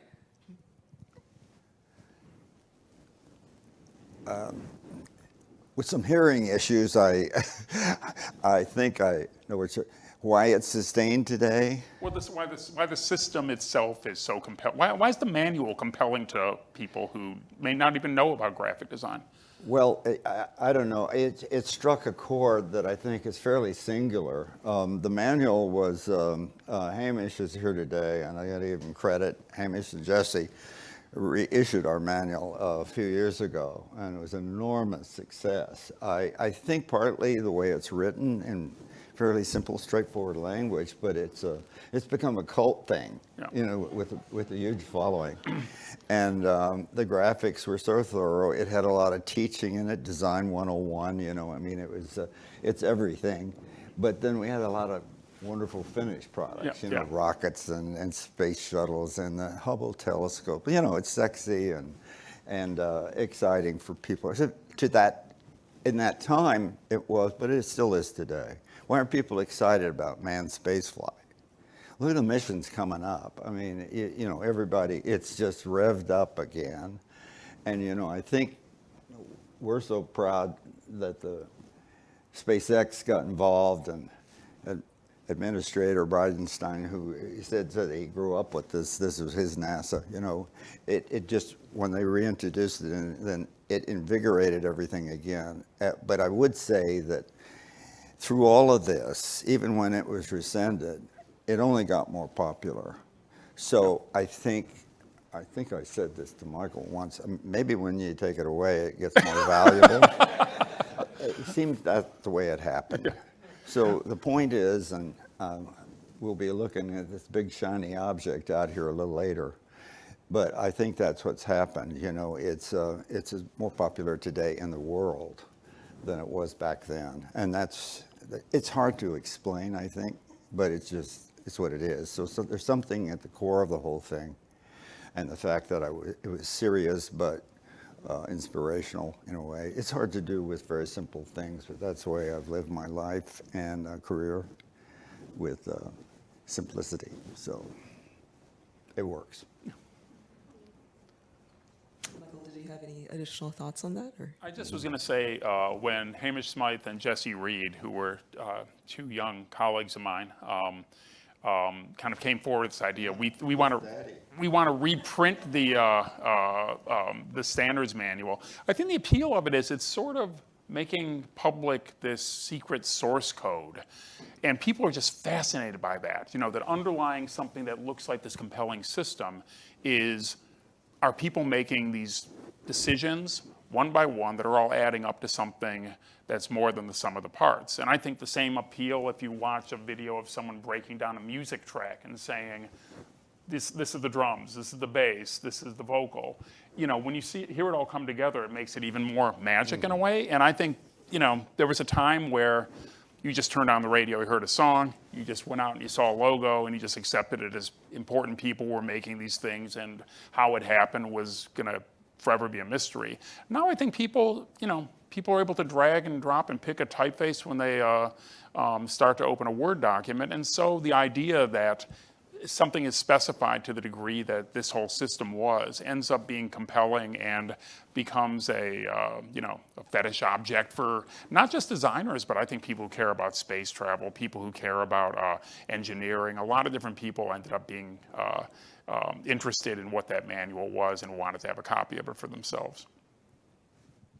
Now, of course, part of the journey of the worm is that moment in the 90s where it was temporarily disbanded. Bert, you were actually at NASA when this happened. Yes, so Robert Schulman, who was running the graphics program then, he came running out of his office one morning and basically said, "Oh my God, they're getting rid of the worm." And so he said, "I have to tell Richard, I don't know how I'm going to do this." And leaderships change, and I think NASA's a very passionate place, And I think the meatball was very emblematic of the Apollo generation, I think, and also bringing people to the moon. And I associate also the worm with the shuttle era as well. And these are just different passions that come from different generations.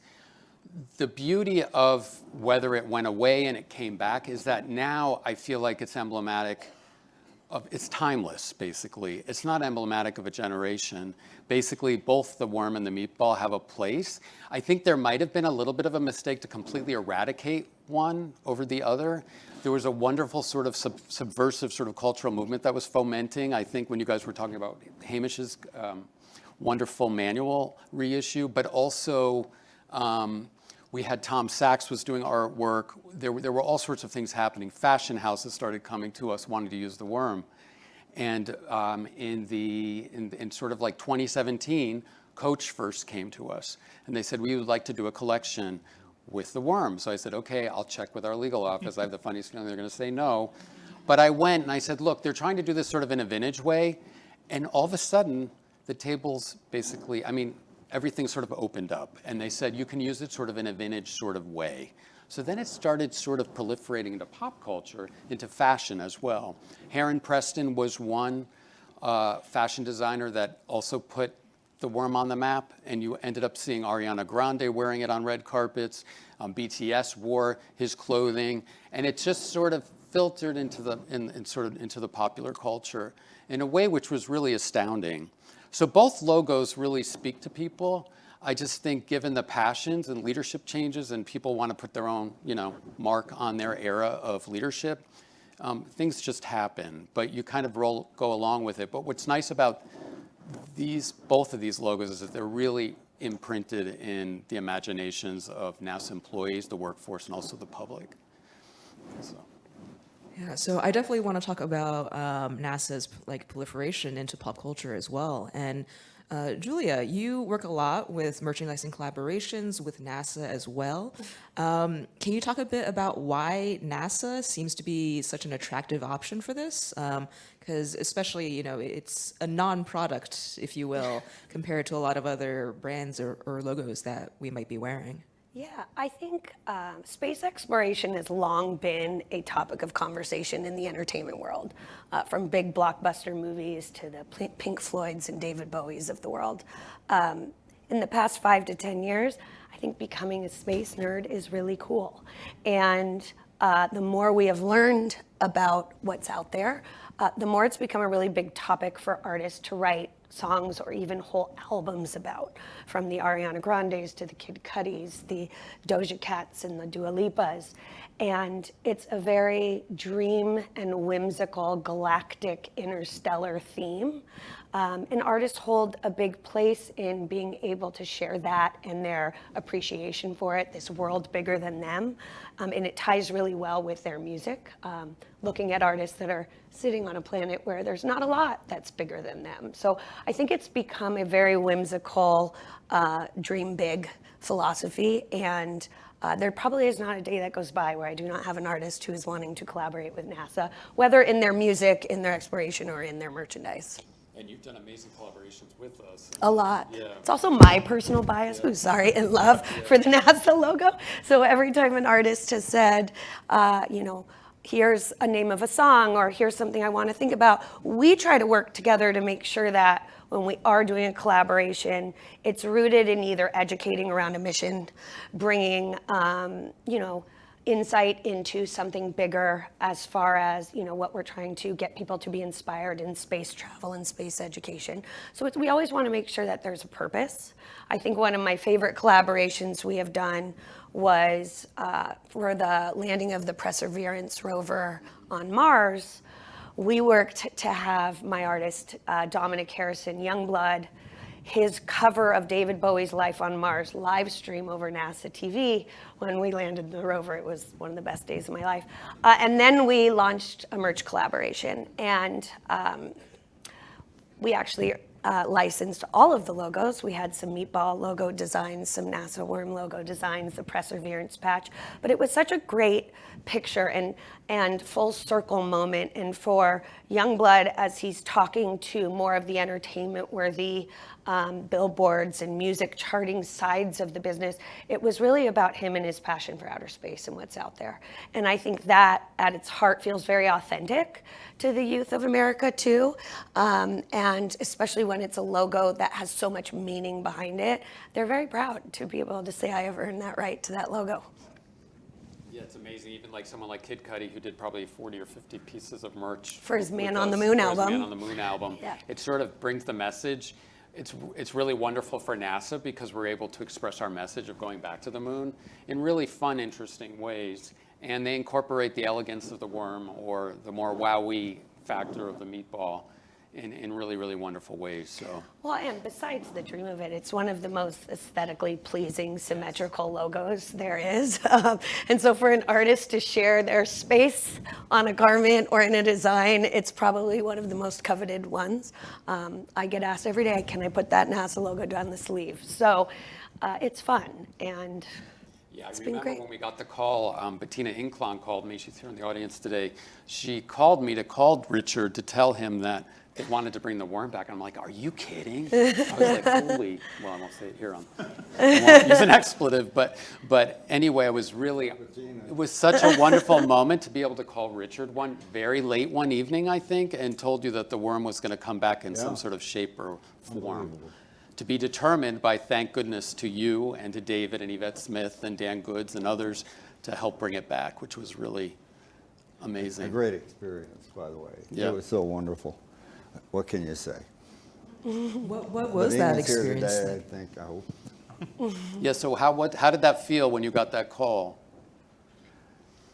Well, Did you feel frankly, vindicated? More like stunned, but thrilling.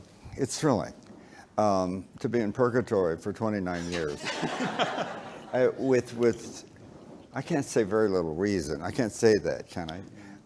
But to be welcomed back by SpaceX as a medium, and with so much success. I mean, that particular trip where they brought it back on the rocket was just, of course, personally rewarding. But I mean, I think it was good for the agency, and we always think of them first. I would like to clarify here. The firm of Daney and Blackburn did this. And even though it was tiny at the time, my partner, Bruce Blackburn, was very important to the front end. So it's nice to hear you call me the creator, and I was the design director through the whole 10-year period. But I want to give credit where credit is due, too. And I think that that's very important. It always has been. Human relations are everything. And I think our design profession is just superior at that. Michael is a great example of it. And what we have here today then is this generational thing where, Hamish calls him his design father, I'm the design grandfather. That's true. I mean, he'll back it up. I don't know where he is here, but those are his very words. But anyway, so I think, this phone call from Bettina was like, the heavens opened. Oh. It's just a new lease on life. A kind of a word was used earlier, vindication. That sounds negative, and I don't like that. But it's rewarding. I can't even in words express how rewarding it's been for this to come back. There's always be a special place in my heart for NASA. I mean, it's the place I used to come, like every other week for years. And so it's my second home. And, so all of this, the phone call, the resurgence, the rebirth, the celebrations that have come with it today, it's just in your dreams. It doesn't get better than that. And also the stars sort of aligned also with David Rager being brought on board, first up from JPL. So we were able to really have really thoughtful way of bringing the worm back so that it didn't compete with the meatball. I think that was the problem because we wanted to keep the primary logo being the meatball because that was how it's sort of officially designated. But at the same time, and use that as sort of like a seal and an imprint, but then have the worm basically describe in a much bigger, bolder way what the mission is about. And it does that really beautiful, whether it be on the Artemis rocket, on the Orion spacecraft, as we saw before, or basically on a coffee mug. So Bert and Michael would make good agents, I'm thinking. Yeah. Trying to hire them, later. Yeah, and what was some of the reaction from the public as well when the logo was brought back? Whether from the design world, from the rest of NASA, what was some of that reaction like? So I saw it for sure in social media. We have an amazing social media group, and that's part of the reason we are so popular today is thanks to social media. I think because the visuals of social media really are a wonderful way to express visually what NASA is about. And of course, our logos are very much part of that. The other thing is the fashion world, quite frankly. I mean, Balenciaga started using our logos on merch collections. We had, or fashion collections, I should say. And Dior just recently did something with us. We get, but then at the same time, we're like in Walmarts, we're in Targets.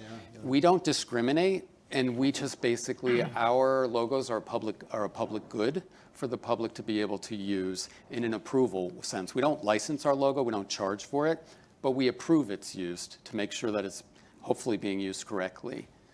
So. Yeah, I think to some artists, and you want to follow the rules correctly, where the logo is used as it's meant to be used. It doesn't always come to fruition. We probably have as many collaborations that never saw the day of light as we do ones that came through. I think it's such an honor to be able to achieve it. And so as long as we continue thinking about it in a way that is supporting the mission of NASA and space exploration, it's really interesting. I think that you will see a massive resurgence with this. I remember the day you called me before the Perseverance launch, and you're like, the worm's back. We can put it on logo, and so I have a pair of socks today that are hot pink with the worm logo up it. It was a great experience. I think oftentimes too, from the artist world, they always want what they can't have. So knowing that there is an element of elitism to this logo, and to be able to proudly be able to sport it, it's fantastic. I love that you're rethinking how these licenses can be used and to continue to spread in the right way. The logo, the NASA brand and logos, I think it's important. I grew up in the era of space exploration. I think it's a fascinating thing for the youth of America to be fascinated by, and there's no greater way to reach them right now than through apparel, streetwear, fashion, etc. Yeah, and we have a new merchandise person on board, Amy Crane, and she's actually thinking in really, really bold ways to try to really sort of refashion it also visually so that we can sort of ensure that the logo is being used correctly as well. So, yeah. Nice. We're trying. Very nice. Amy's here. Oh, pardon me. Julia, you also mentioned kind of when you use the logo wanting to support the mission of NASA. Can you tell me a bit more about that and how you go about doing that? I think it's important we're not just driving monetary gain or music charting gain for the artist. The logo should not just be put on a product that has nothing to do what the music was about or what the mission was about behind the music. It's not just to financially gain. So if we start with what is the right song, music, title, track, tour that is leading to this. And then you have artists like Ariana Grande who literally write a song called NASA. And then we look at the design and see how does it fit in with what we're trying to accomplish. So it doesn't feel just hodgepodge slapped together with an artist logo or song lyrics, that the meaning of the lyrics actually, whether it be ethereal or subjective, kind of are thinking about the bigger picture and exploring something outside of us. And then I put those ideas together and pitch it to Bert and see what he thinks. And oftentimes, we're just very mindful about following all the rules, making sure that we're putting logos in placements in this brand guide. I want to read the whole thing now, the manual. But I think that's important. I think as designers and graphic designers ourselves, we love rules. Rules help us know how things are going to print and reflect in their final product. So, and it is public information. So it's something that you have an opportunity to be able to look at and see and present yourself. So I think the thing that's so interesting, I think, about it is that, Julia, you know well the world of both branded merchandise and artists and designers using kind of those brands to sort of manipulate the codes of the commercial world in a way, right? We can't go out and buy a NASA. You can't buy NASA on the shelves of a grocery store. You can't go in a department store and say, "Show me your NASA." I mean, it belongs to all of us because it's as a federal project. It's funded and owned by the American people, really. And what I think makes it compelling in the ways that Bert and Julie are describing to the public is the fact that this is a way to kind of show that you are kind of part of that great mission, which is kind of remarkably nonpartisan, remarkably sort of something that's perceived as something that belongs to the nation in a way. So I think it's really, that kind of, the status of that sort of entity just deserves a symbol that people can really resonate with, and that's the gift that Richard and his firm gave us so long ago that we still are enjoying and growing with every day. Yeah, that's also a great jumping off point then to kind of go back a little bit again to that federal program that really kickstarted all of this. And it feels like that was a really important moment in at least American design history where the federal government is definitively saying, hey, good design matters, and we want to be aligned with that. How did that come about? Like, what was your experience like with that from a federal level? Well, it's one of the great lessons, I think, that we can all learn from. In other words, it takes one person, and in this case it was Nancy Hanks who led NEA, and she instituted the Federal Graphics Improvement Program. So one person. And she was very passionate, she was very smart. And then one of her subordinates was Jerry Perlmutter, who was the best drum beater I think I've ever met. And so she put him on the assignment, and they decided that as was appropriate, that we were way behind Europe and other people in design for federal agencies. And let's do something about it. It was very rich terrain to be cultivating. And so they just put wheels under the whole thing. They started doing evaluations of the agencies, audits, and most of it was just terrible, let's say garbage. And, but then they put a structure to the whole thing, and they would talk to the leadership of the agency. And then they would convince them that they needed to do stage one, would just be exploratory design. Did they need help? And of course they all did. But her message was so clear and strong that all the agencies kind of fell in line. And the interesting thing about NASA was they thought if they could get a win with NASA, probably the others would fall into line and do it, because they were very hesitant. There was a lot of reluctance. And it was true, and so we did start the NASA thing, and we got an early win, and it was like dominoes. And so here was this virgin territory where so much work needed to be done. And as I mentioned before, or I don't know that I specified it, but it led us to do the Department of Transportation, which was a humongous job, just enormous. And then out of that, FAA, Federal Aviation, and then finally U.S. Army Corps of Engineers, and my hair turned gray in that period, and it fell out. But the reality is there was this great need, and I think there was a momentum. The most elegant part of this whole thing that was started by one person, a woman, and it was a powerful thing, incredible program. It was very, very difficult. I have to say it was the most difficult clientele on Earth.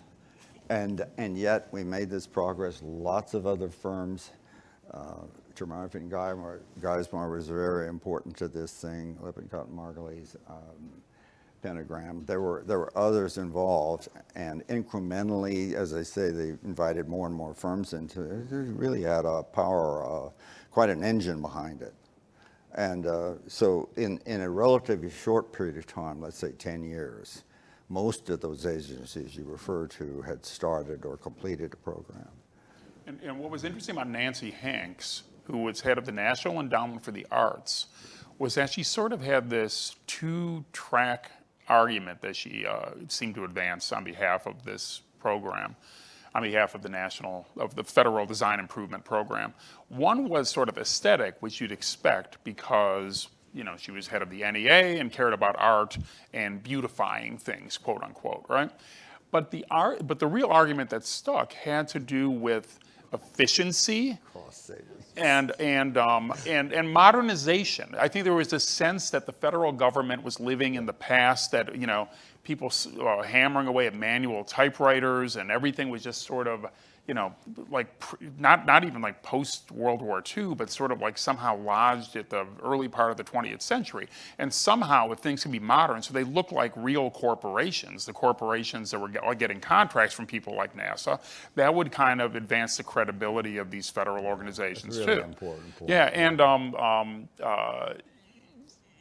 she enlisted so many people, up to and including the then President of the United States, Richard Nixon, to put his signature against a mandate that had multi-step things about how the federal government would improve its design efforts, right? So, you know, obviously Richard Nixon has a mixed legacy historically, but when you when you read the his statements on behalf of the value of design to not just efficiency, not just beauty, but to serving the daily needs of human beings and citizens in this country, it's really, really compelling and would stand today if it was republished. And also, Richard actually won the Presidential Design Award and was bestowed to him by President Reagan in 1985, right?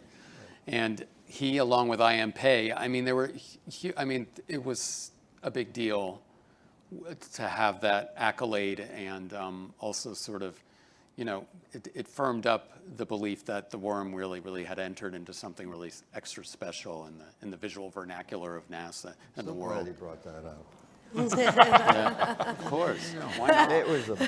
If this is a big day, that was a big day. Yeah. I bet it was. Yeah, I'm meeting with President Reagan, who introduced the chairman of the whole effort was I.M. Pei, as you recognize, and he introduced him as IMP. But it's okay. But it's a great day, and you think about that. And Michael's right to bring this up. Cost efficiency, even us as designers, we use that term, so, you know, it was almost enough to turn your stomach. But efficiency, cost savings, there were examples though, like we started on civil service redesign. We didn't get past phase 1 because we started sticking our noses in the wrong places. Designers, we found out that the same job would have paper ordered from three different places, big giant paper orders, and then they would shred the 2 orders rather than send them back. Stuff like this was going on. And, you know, so our job, or even with NASA, the forms project took us 1.5 years. And we cut the form. You remember that period where you were simplifying language on insurance forms thing? That's what we were doing. And so we cut them down to about the third of their size with new language and a lot less language and everything. And then the paper costs just plummeted, you know. That's what it was. And you could lead with that ahead of aesthetics. The fact that it looked better was kind of frosting on the cake. Yeah. Now, Bert, can you talk a little bit about how that legacy that was created through all this, how that has continued at NASA, what you've seen of the design culture at NASA now? I mean, I think we're having definitely a moment right now. I think I started noticing it at NASA around the Curiosity landing, that there was this sort of new generation. I mean, I remember from the mission control for Curiosity, there was somebody that was wearing a mohawk, Bobak Ferdowsi, and then somebody was like dressed up as a hippie, and there were all these people. I'm like, what's going on here? This is just too cool. And like, who are these people and where are they coming from? And all of a sudden, social media was taking off around that time. And honestly, that has done so much for the agency to be able, we have over 380 million followers or something like that in total. But it's very much a force to be able to share our story, and what a wonderful way to share it. People can just open their phones and see what's latest on NASA.gov or on NASA Social or whatever, and be able to see what's happening, what an astronaut might be taking a picture of, what what Earth has, what our Earth satellites are unveiling visually, but also our logos, what they represent, and I just think that, it's all about the beauty of logos, that they represent more than just an aesthetic, right? They represent the force of nature that's within us all, and then also what's in NASA and what it represents. And it also is something to aspire to, I think, on some level. It's a sort of inspirational and aspirational sort of, emblem in some ways, be it the meatball or the worm. I think, though, to flip the script a little bit, it's not just pop culture being interested in NASA. NASA's been interested in pop culture and has really capitalized on the moment to take these moments to be part of the conversation and start a dialogue. Most of these collaborations are just the byproduct of a conversation that's happened between a blockbuster movie or an artist or a musician or a Hollywood star, because they've made a statement about their desire to go to space, or they've written a song about it, and there've been really quick responses that your social media team has been able to actually be part of the conversation. That has been a very youthful resurgence. Yeah, and also just generally the entertainment world. I work on the entertainment liaison, and we've seen starting around 2015, 2016 with The Martian, they wanted to use the worm basically on the suits. They wanted to use the meatball in different ways. We were able to use these logos in really fun sort of fictional ways. Mm-hmm. I mean, you had even on Transformers movies, whatever. I mean, it was just really wonderful. Hidden Figures, for instance, a wonderful, wonderful movie we worked on. And First Man, another movie about a biopic about Neil Armstrong. These were wonderful engagements that sort of propelled the stories of NASA forward and basically helped tell the story and the lore of the space program as it ages, and sort of in a new way. Yeah, and David said something. David said something, but then Bert kind of echoed it a moment ago, which is, I think, the key to the whole thing, which is that people care about the NASA logo because they care about NASA, right? People don't. Human beings don't have an affinity to like shapes and lines and stuff. It's just those are empty symbols unless they're standing for something, symbolizing something. And in this case, what they symbolize is so powerful and so compelling. And this becomes a conduit for that passion that it engenders in people. Yeah, and that's a lovely point as well. Can we dive a little bit deeper into that then? How do you think the visual identities here, how do they go about representing that really incredible mission? I mean, the meatball, if you look at the logos themselves, the meatball does it more, literally, because you have like stars in an orbit and a vector, and there's like all these sort of symbols for different elements. The worm, in a much more subtle, sort of elegant way, also sort of inhabits the world of spaceflight as well, and movement, actually, I think in a lot of ways with the S attached to the A, and you sort of have this feeling of movement, right? I mean, I know you guys are the designers, but it's interesting. I think that David and his team orchestrated a very elegant reconciliation between these two logos, in my opinion. And I'm gonna give the meatball a little due. I'm on the record of saying, somewhere, if you Google me and this subject, you'll find me saying that the meatball is a terrible, terrible, terrible logo. And I've revised my thinking about it since then. And I think part of it has to do with the fact that if you understand the culture that it represents, it comes out of the culture of group of esprit de corps, of a group of people that are coming together to complete a mission. And if you look up and down, particularly the world of the Air Force and the branches of the military, you find that on every level. And I think to a large degree, NASA and its predecessor agency was an outgrowth of that culture. And so the idea that insignia as a patch kind of represents an allegiance to you, your colleagues, and to the mission you're serving is really important.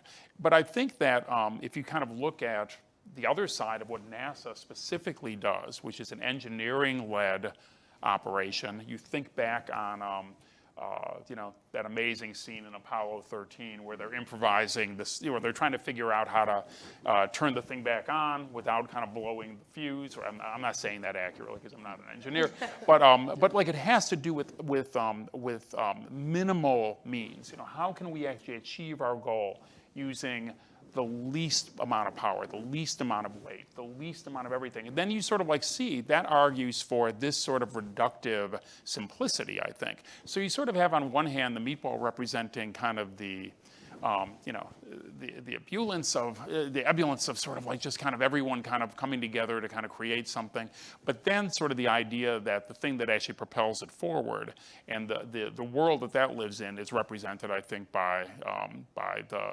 1975 logo. So I think the way that they're staged on aircraft and in other things actually pays that out. You put the insignia up close to the crew, and then this thing is sort of by the engine in a way. I think it really is very elegantly balanced. Do you know what else is really cool? The fact that we actually have something called the meatball and something called the worm. I mean, that's just crazy. Yeah. I mean, isn't it crazy? I mean, it's like nuts. I mean, why is it called the meatball? I don't know. I don't know. It's just round. The worm, I understand. It's sort of descriptive. You never called it the worm. I mean, when you and Bruce were working on it, you thought this worm thing I might know just you'll work. find that strange, but I never call it the worm. I can say it now. It's a term of endearment now. So it used to be, it was the Fort Lauderdale paper that came up with that term, derogatory, of course. And then it became a term of endearment as meatball does. So anyway, what he just said, I didn't pay him to say that. But that's exactly what we were about in those days. And it was a flyboy culture. Yeah. We called it Buck Rogers then. Yeah. You call it, it's a space thing now. Yeah. So, but that's, and we were trying to take into the future, but with the simplest of means. By the way, the printing in those days was so atrocious from GPO. But when you said you're on record online, I know that's true. He speaks the truth. And, so the simplicity was obvious as propulsion and technology and all that sort of movement. But we were also trying to make it useful so that you couldn't destroy it in printing. We also wanted to put it on the front covers of everything and on signing and on rockets. And we found the meatball was always on the back cover of the stuff that existed as if it was embarrassing. It was partly because it couldn't be reproduced in those days. They've overcome a lot of that now, so you're okay, and there's more on the web. So that took care of itself. But Michael explained it very well that, and to reach that point in time where we needed to demonstrate that this space stuff wasn't just for jet jockeys and flyboys, but it was to getting science, this brilliant science out there down to earth. And paying your own way, that cost efficiency was still very much alive, and that's what this was about. So it was a STEM word often: NASA News, NASA Activities, and of course an alphabetical light, as you noticed. So anyway, that's the kind of thing. It helps to understand, I think, the environment of that time, and it wasn't just. It was a real movement, as you addressed earlier. Why did this happen? It didn't all stick. I've been disappointed to go, but I was looking at DOT, FAA the other day, and there was the planes still designed, beautiful things. Speaking of cost saving, they were really good looking, and they still are, and it cost about a third less to paint them with our scheme that had it. Go figure. So we're getting to the end of our time here on our panel. I would love to end with just one final quick question for Richard. Now that the worm is back, kind of what do you hope its final legacy will be as we move into the future? To the use of the logo going forward? Yeah, what you hope it will represent in NASA going forward. Well, I think, and this is borrowing somewhat from what we're going to say out at the 3D installation. I think it's useful for the foreseeable future, very long term.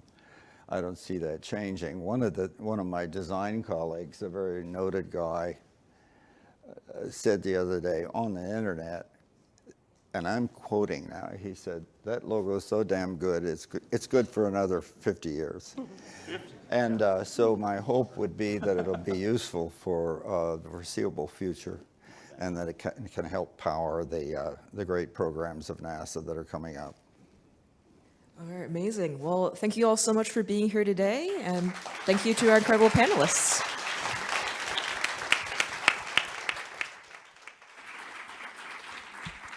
Fantastic, fantastic panel. It was really interesting to hear all your individual stories and how together they tell the story of our worm from creation to its cultural significance today. So thank you again. Thank you, Richard, obviously, for creating and designing it, and also for being part of this panel, along with Michael, Bert, Julia, and Shelley for moderating. Also, thank you to David and Mark, who gave some remarks before that. So for those of you here at NASA headquarters, we invite you to continue celebrating with us. Join us outside at 12:45 for us dedicating the worm sculpture that's right outside the agency's new Earth Information Center, which just opened this summer. For those watching us on television, thank you so much for joining us. We hope this event deepens your appreciation of our worm as a symbol of NASA's history, but also our future. Have a great day.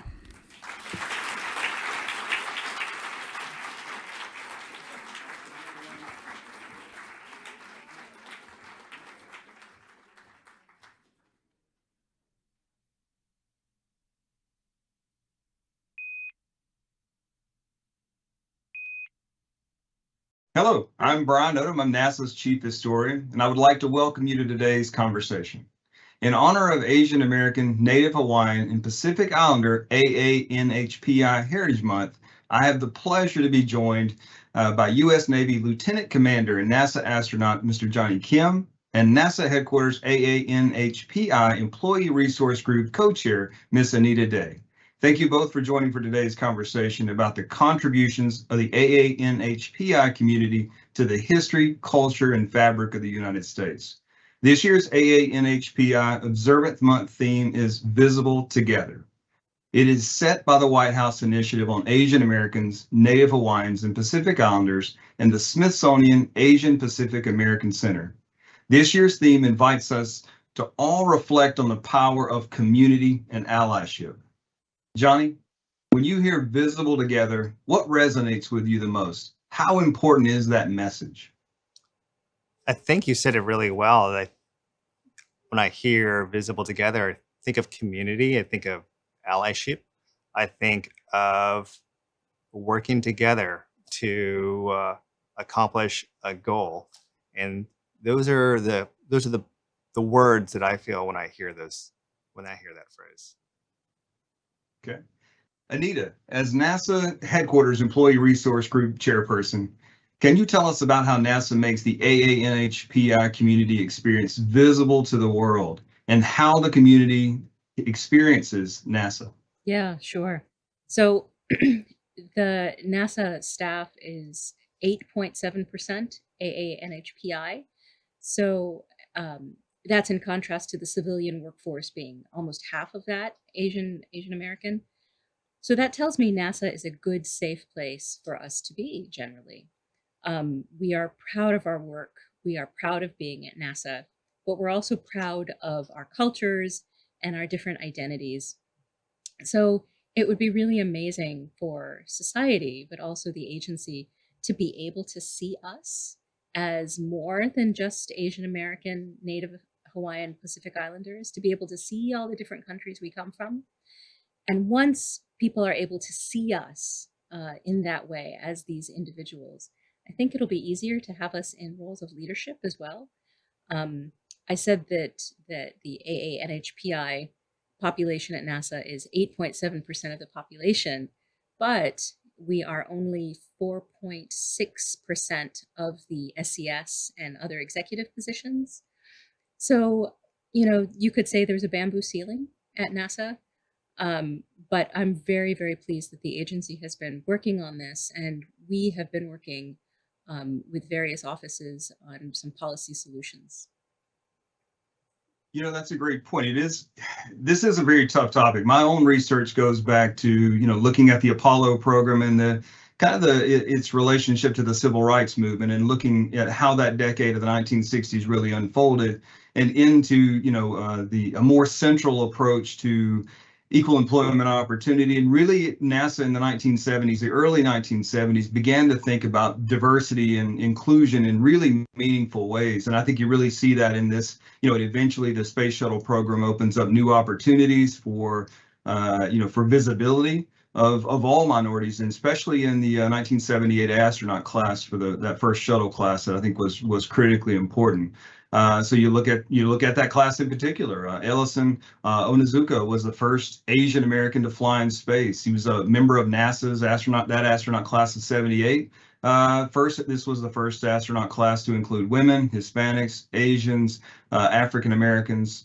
So really, I guess, Johnny, who were some of the astronauts during this period and maybe later that you really looked up to? And were there any AANHPI astronauts that influenced your path to becoming an astronaut? I would say, when I think about my childhood, having heroes is important. We all know this. Having role models and people to look up to, having dreams as a child is really, really important. And growing up, I had a poster of the Apollo 11 crew, Mike Collins, Buzz Aldrin, and Neil Armstrong, that classic photo with the moon as their backdrop. I had that over my bed, and I thought it was an amazing thing. But if you had asked me, and people often do ask me, have you thought about being an astronaut? Have you always wanted to be an astronaut? The answer is no. I didn't think about being an astronaut until 6 months before I applied. And being an astronaut is oftentimes a childhood dream for so many people. And when I think about that, well, I had that Apollo 11 poster above my bed. And I thought being an astronaut was one of the coolest things you could ever do, to be a hero and positively impact the world. But I never once saw myself doing that. And it's just as simply because I never could relate to that. I never saw any Asian Navy SEALs. I didn't know of any Asian American astronauts. And so that's just not something that I grew up thinking I could do. And it's important to have those role models, to have those heroes that we can relate to. So to answer your question, I admired all sorts of astronauts. But was there a particular Asian American astronaut that I knew about or aspired to be like? The answer is no. I wish I did. And that's what I am very proud to be part of NASA's workforce today, that represents a much more modern America with a diversity of backgrounds from all walks of life, all races, creeds, and colors. And we're all working towards the same mission of exploring space for the betterment of humanity. Good answer. Good answer. So kind of continuing that a little further. So we know that minority groups can face all sorts of stereotypes.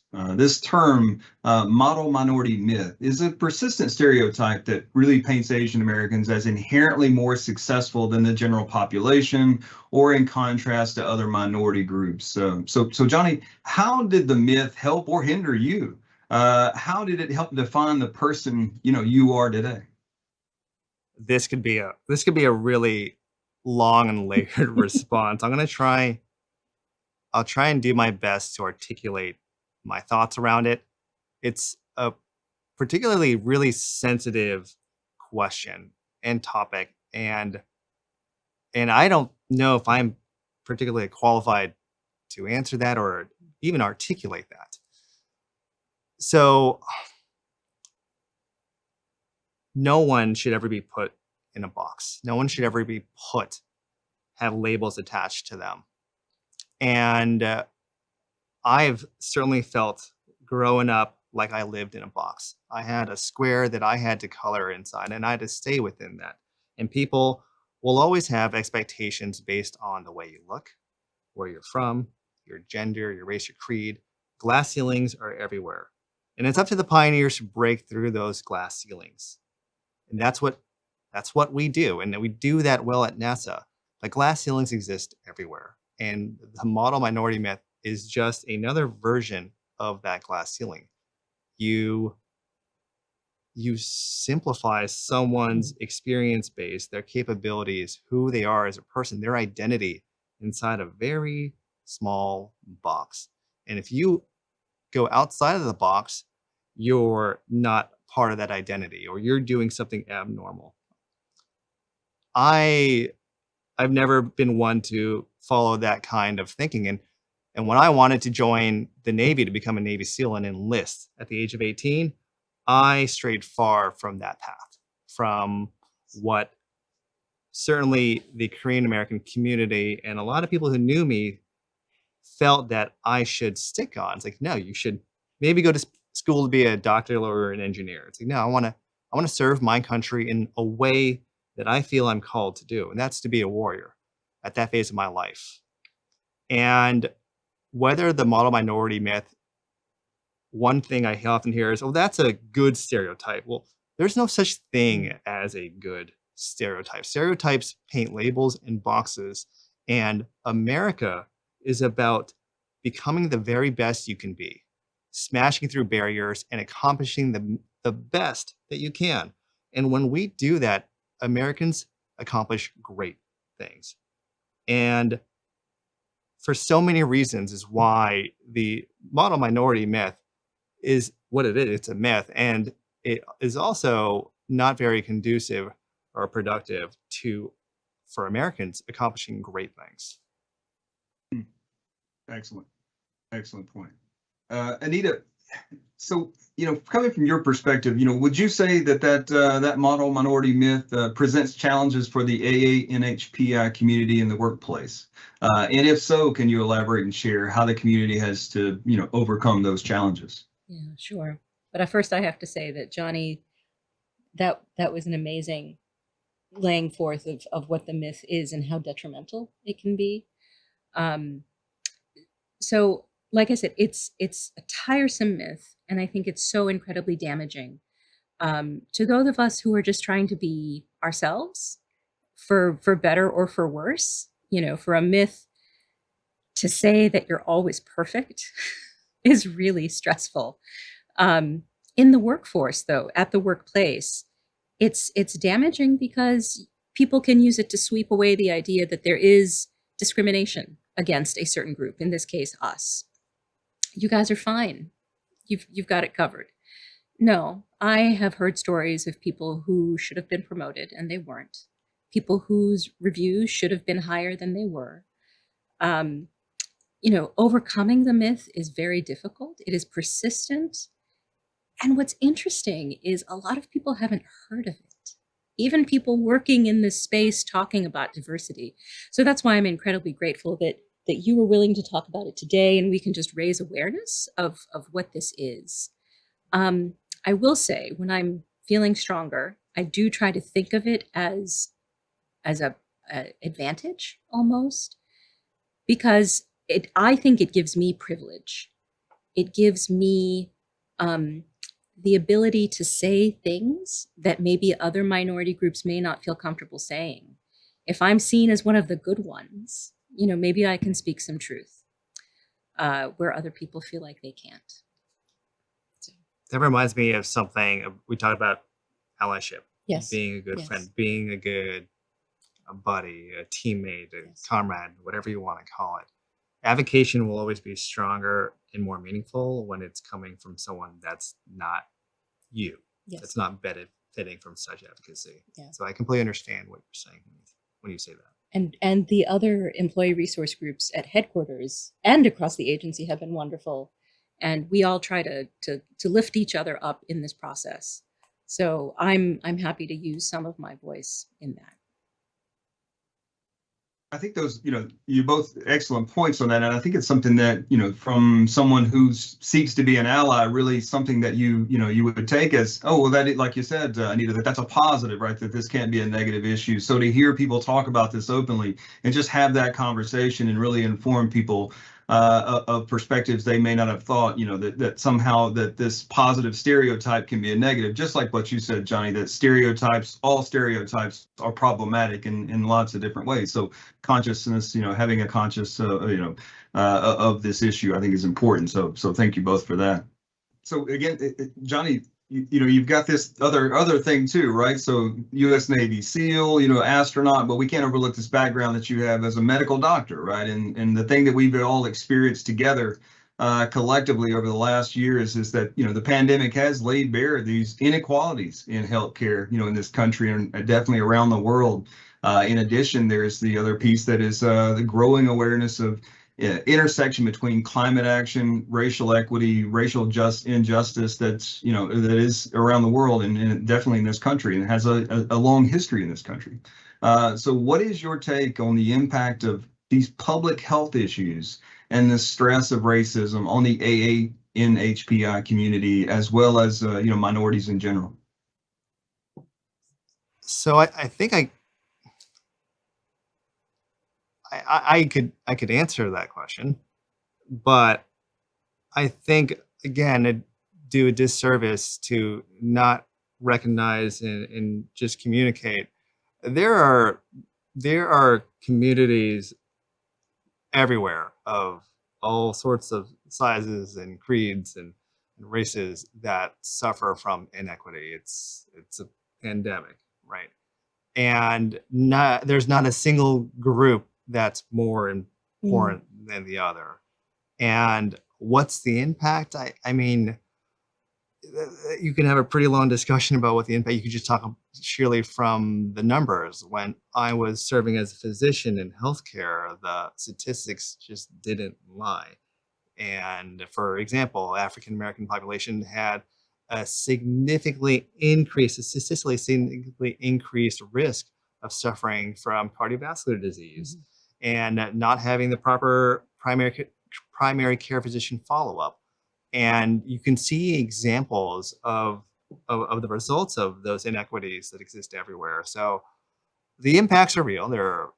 They have long and lasting negative impacts, but we're doing the right thing. That's where we're having a discussion about it. We recognize it. And those are always going to be the beginning steps to addressing that. Definitely, I couldn't agree more there. So, after hearing this conversation from you both and you're hearing your personal, really heartfelt experiences, I'm sure people in our audience will want to help, advance equity for everyone, not just, as we say, one group, but really thinking of it as a community, as a nation, and trying to be better. So Anita, any advice on ways that the audience can support AANHPI community and combat the invisibility caused by the generalization of such a diverse community into one really homogenous, generic stereotype? Yeah, of course. Thank you. So I would advise people to try to see us for who we are and not who they think we are. I think the first piece of that is what Johnny was talking about earlier, education, talk to us, learn about us as individuals, but also now that there's the internet, there's nothing you can't know, nothing. So do some research, read about all the different countries we come from, and then ask us questions to fill in the gaps. I would also encourage some introspection. Think about how you interact with people from our community. Are your thoughts colored by a stereotype, whether it's the model minority myth or something else? If there is a stereotype in your head, it's okay. We all have stereotypes about all sorts of things. Don't feel bad, but don't let it sit there either. Think about why it's there, what it does, and then fill in that gap, because a stereotype is always filling in a gap of knowledge. Fill it in with the education, knowing somebody or doing some reading. And finally, I would say speak up. When you see discrimination, say something.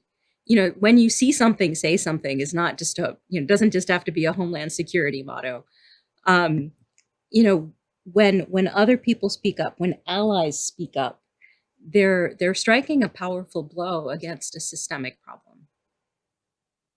Definitely couldn't agree again. That's such an excellent point. And I hate to close this out. I really want to keep this conversation going. I think we could really talk about all these issues and really come to really expand on it. But I'll stop there and thank you both for sharing these insights and on history, for gathering with us today in honor of AANHPI month. As being a NASA chief historian, I've got an incredibly cool job. But one of the things that I really have focused on is looking at that issue of, just these issues in general. And because I think that the agency, definitely, if we're going to just zero in on the importance of this history to the agency and the work that we do, human space exploration, scientific discovery, these are critical pieces of it. If we don't learn from this past and learn that the issues we're dealing with today, people have dealt with these issues, right? What solutions have they come to? What steps have they taken? And what has it led to? And just understanding this shared past, and that all good solutions will come from this ability to move past these stereotypes and to really do something great. So again, I appreciate it from a history side, but definitely appreciate it from just the thinking about this as a bigger picture. So we ask our viewers to join us in reflecting on what it means to be visible together and take part in an upcoming AANHPI event and engagement to discover the history, their contributions, and diversity of culture. Also, be sure to visit the Faces of NASA website on the screen to learn more. Thank you both. You're welcome. Thank you. Thank you.